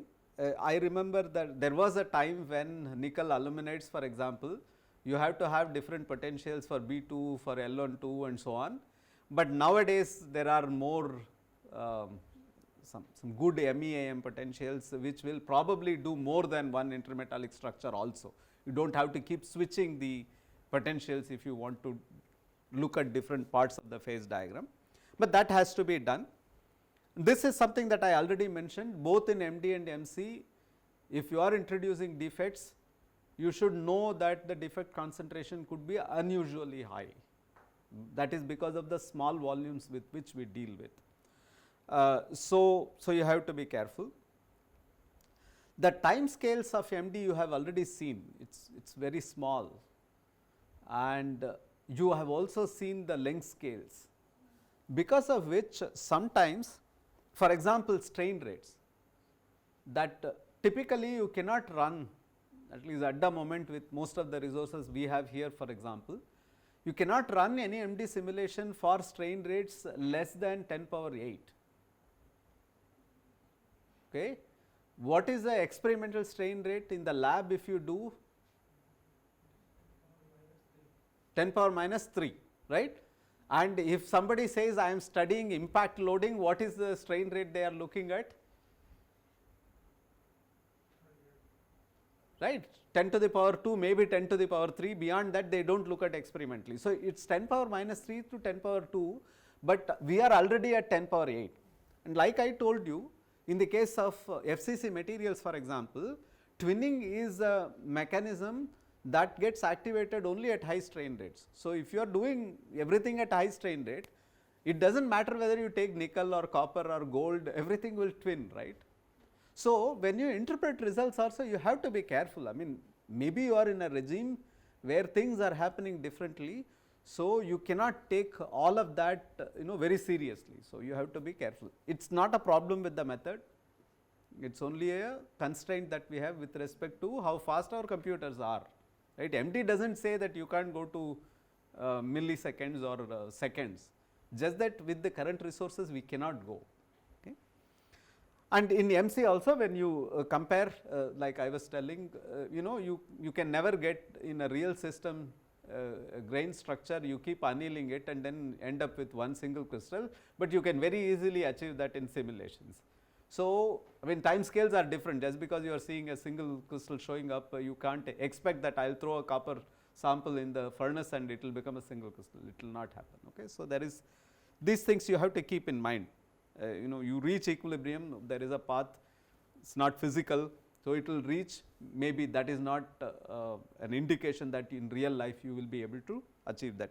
So, you should always keep these things in mind when you are doing, especially interpreting or planning some research. I mean, can I do this, then does it make sense? You have to be careful. Having said that, I have seen lots of papers not quite satisfactory or not quite what I would do given a chance. But it is a good idea for you to think about. I mean, maybe you do it, but knowing that this is not really something that I should take seriously. Maybe needs to be done, you will do it, but it is good to know. So, let me start with some examples from literature, specifically related to deformation studies. Okay. So, this is also something that Ferdi has already talked about. I mean, what are the kind of things that you can get? Thermodynamic properties, kinetic properties, and where you should use what time scale. And we have also found that the combination of MD and MC is becoming more common, and it is also very powerful. Okay. But we will stick to deformation studies today, but I will come back and talk about deformation studies where we couple both MD and MC, and why it is needed, what it is telling us is something that is that we will do next week. Here is a shock loading of polymer bonded explosives, and it is telling you where the hot spot is forming, and basically it is telling how the explosion is going to take place. And 3.6 million atoms, and piston velocity is some 2.5 kilometers per second, and this is the system size you have. And so, shock loading is something that you can do with MD, and this is an example from lamps. I mean, actually next 2-3 slides are all examples from. You can do shear deformation. Okay, this is some copper bicrystals, shear deformation again shown from Lam's page. You can do nano indentation. The nano indentation on a coated surface is what is shown, and you can look at what happens at the tip and at the surface and so on. These are all different loading, right? I mean, you had shock loading, you had shear deformation, you can do nano indentation. The first curve on the left is slightly misleading. This is ultra high strain rate deformation behavior of BCC tantalum. It is 268 million atoms, okay. And they are showing that there is a shift from dislocation mediated plasticity to twinning mediated plasticity in tantalum. But in these stress strain curves, what are marked as the strain rate 0.11 etc., they are by taking I think 10 power 8 or something as the base. What they call as 1 could be 10 power 9. Okay. So, it is really not, the number of atoms is very large, but it is really not strain rates of 0.1 or 1. Okay, that is a bit misleading. Having said that, knowing that at very high strain rate you would get this kind of partials and so on, they are still seeing some transition from one mode of deformation to another, which is interesting. But personally I really do not know how far one should accept these, right. I mean, so we know that strain rate is an important one, but anyway, this is to show you that okay, you can do 268 million, I think this is from one of the national labs, if you have resources, and you can get some interesting results. The other one is ballistic impact loading.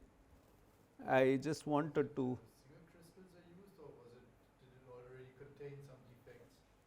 I think it was single crystal. Because this upper yield point you see is you have it in silicon in experiments. You have no dislocations, it takes some time. Yeah, that is the rate at which they are produced and this thing, yeah. But this Sushil also has got for a different reason though.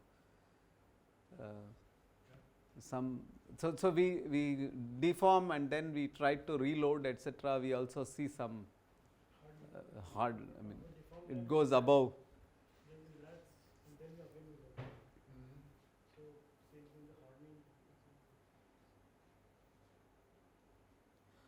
So let me try, I don't know if I had this page open.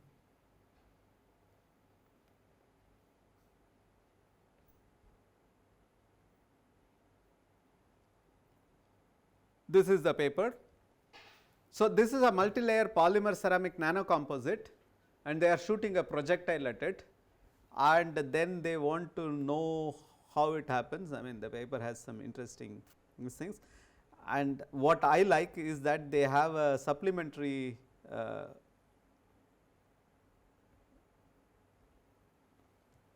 so you have a projectile, you have a target, and it is coming and hitting, right.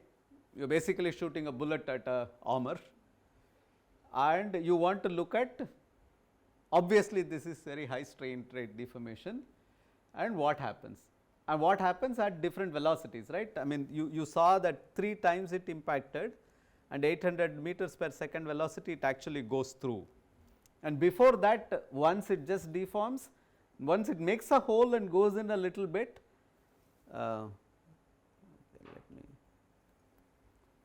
those numbers are there, right. 650, okay, it just dented. 700, you can see a little bit, but it again goes back, and 750 it goes through, 800 it actually passes through. Okay. So, a wide variety of loading is possible, right. You can do shear, you can do impact, you can do this kind of and you can do nano indentation and so on. So, MD and all of this, I mean, at least most of it, I think the other paper also used lamps, but I am not sure,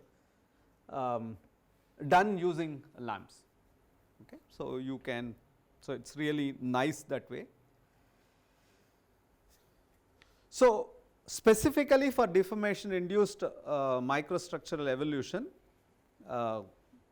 this is inherently multi-scale and not many models are out there, and even in one mechanism it requires things across scale, and so molecular dynamics can fill in some part of this need, and so it is interesting to look at it.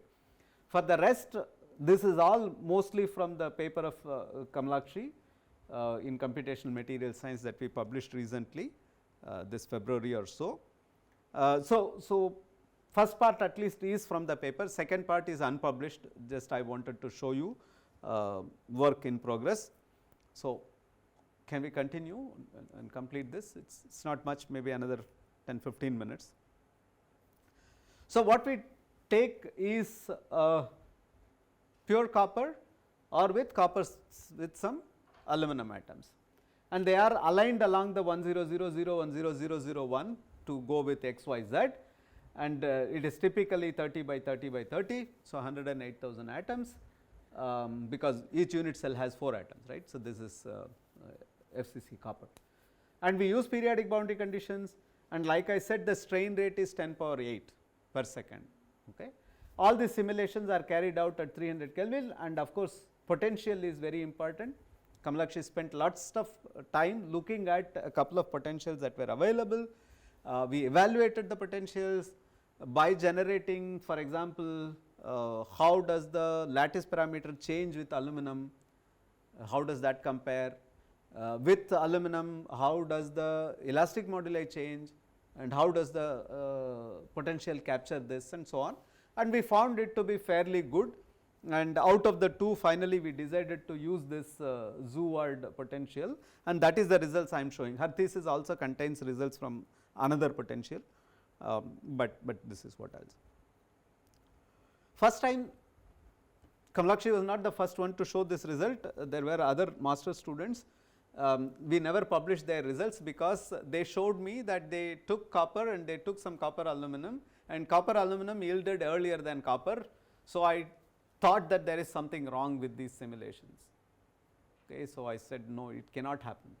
How can you have an alloy yield earlier than the pure material?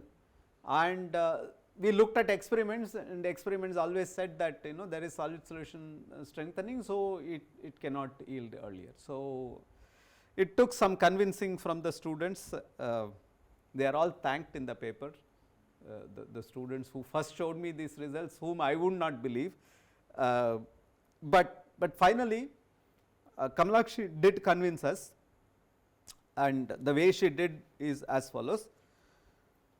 okay, first thing is when I first showed this result in DMRL or something, people said, you know, you are saying that pure copper and it is yielding at some 7 GPa. So, can we believe this result? Why is it yielding at 7 GPa? Do you have any idea? Pure? But even the copper aluminum is yielding about 5.5 GPa.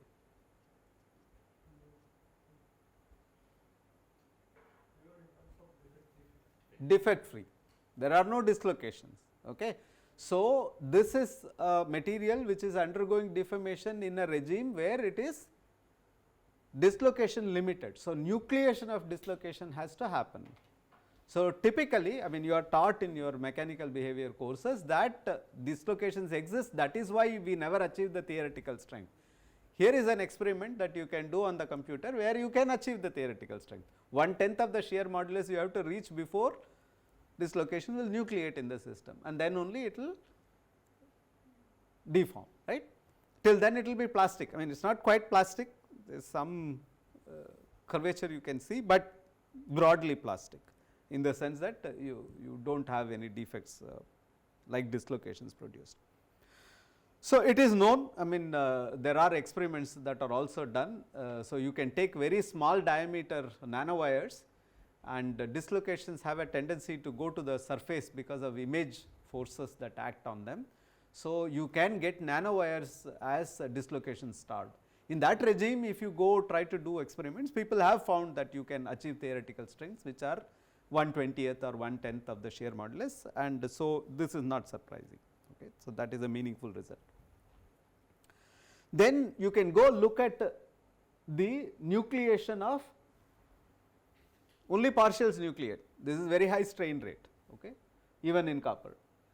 So, we do see nucleation of Shockley partials, and these are the nucleation of Shockley partials in different compositions. I mean, bottom you cannot see, I think that is somewhere around 12-13% atomic percent aluminum, and we see the nucleation of Shockley partials, and we see strangely that even in about 4% aluminum copper and about 9% aluminum copper, sometimes the dislocation nucleation is homogeneous.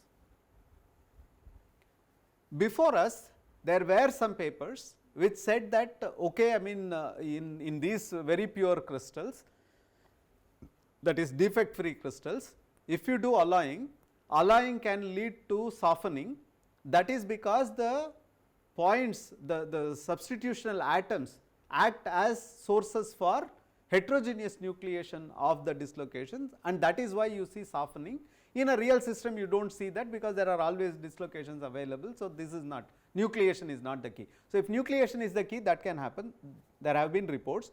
First thing is that those reports are on systems where the percentage of solute atoms is very small. They were not like 8%, 10%, 12%, etc., 0.5%, 1%, 2% and so on, and they always attributed everything to the heterogeneous nucleation. Okay.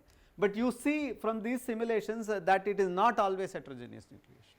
Even in 9% aluminum in copper, you can sometimes get homogeneous nucleation. This is what I said. There have been, like you can see, you add some 2% antimony, of course you will see softening, that has been reported, but we are not talking about 1 or 2%, not 0.01%, 0.05% and so on. So, it is really large. So, why does this happen? So, we went back to a model that exists in the literature.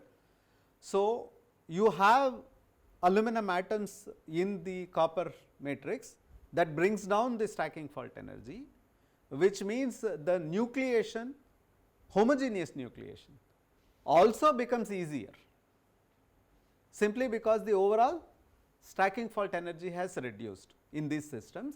So, part of the explanation, and that is what comes from the next picture. So, you can take this continuum model and calculate what should be the yield stress, that is what is shown in red.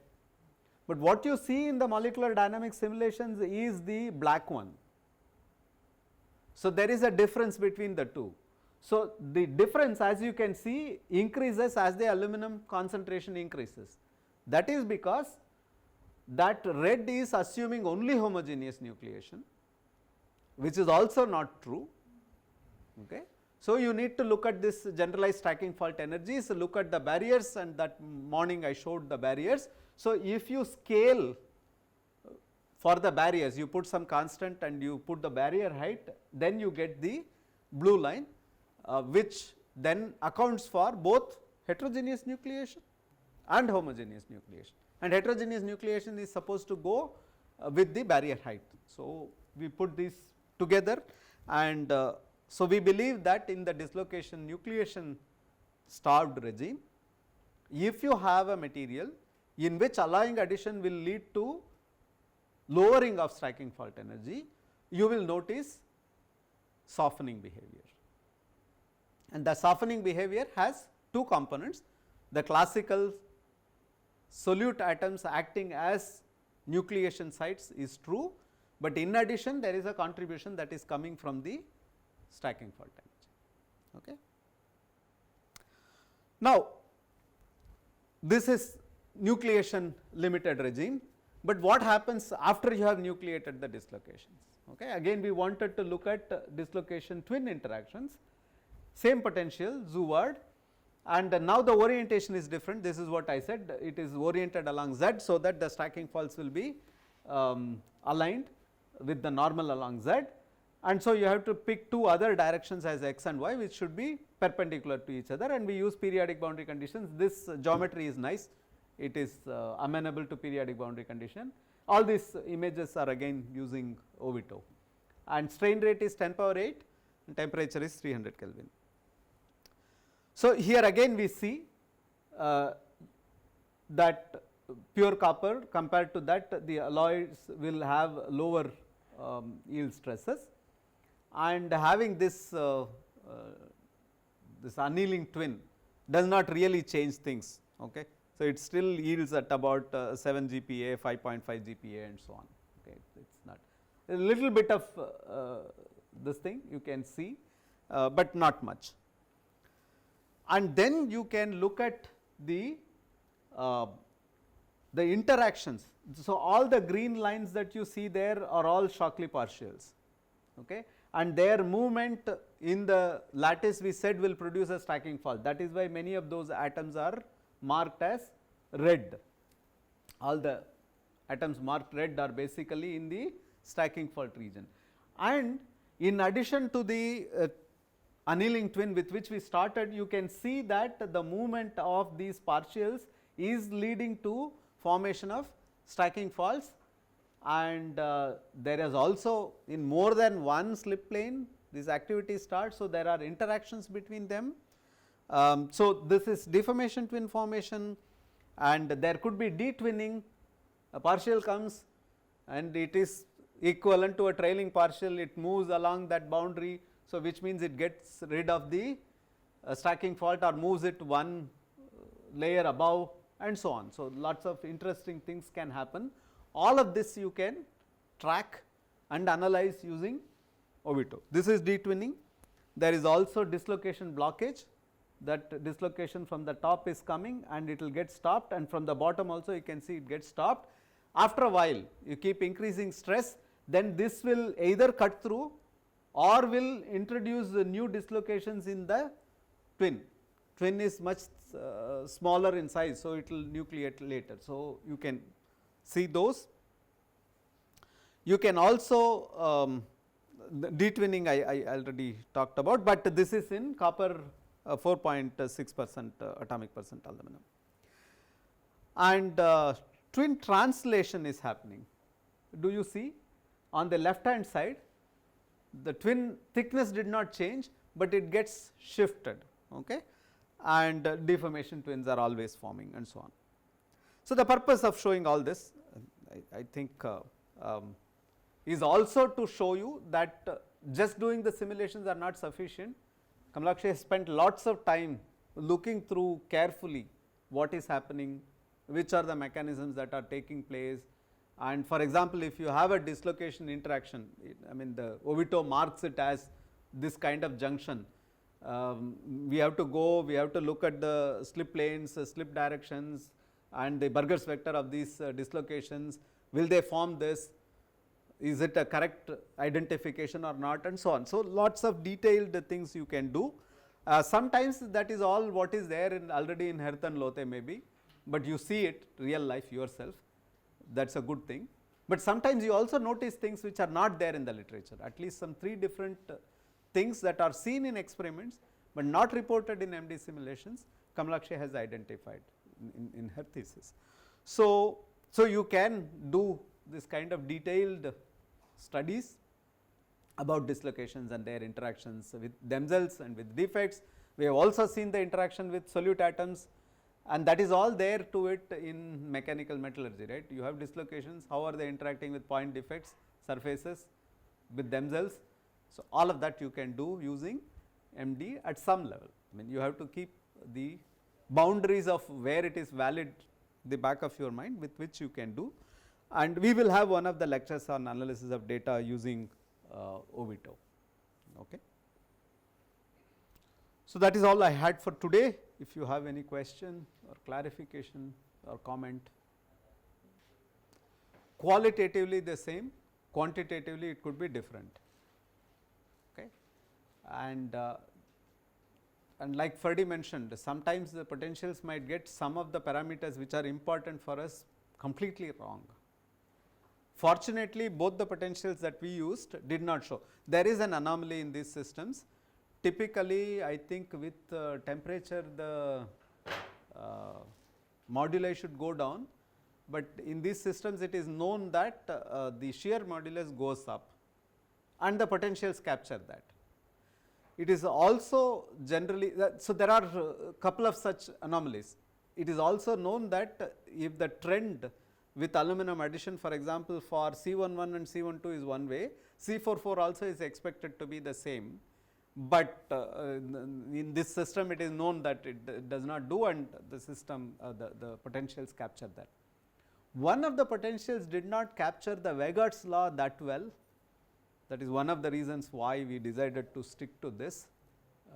That is, if you add an aluminum atom, how much should the lattice parameter change? That gets captured in one potential better than the other.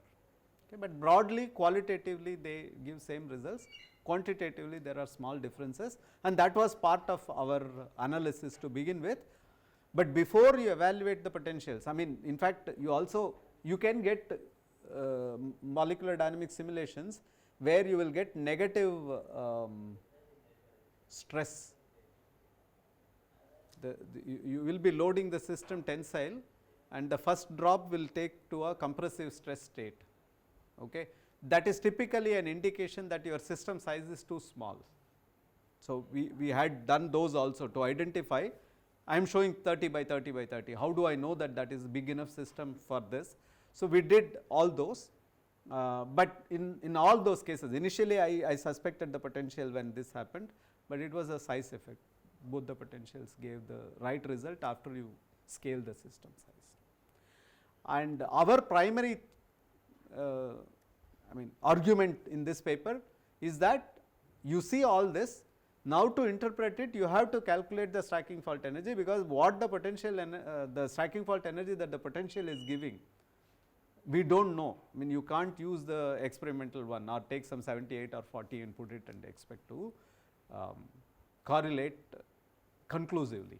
Okay. So, that is the reason why we got into this evaluation of the stacking fault also, energy also, and then we could interpret properly.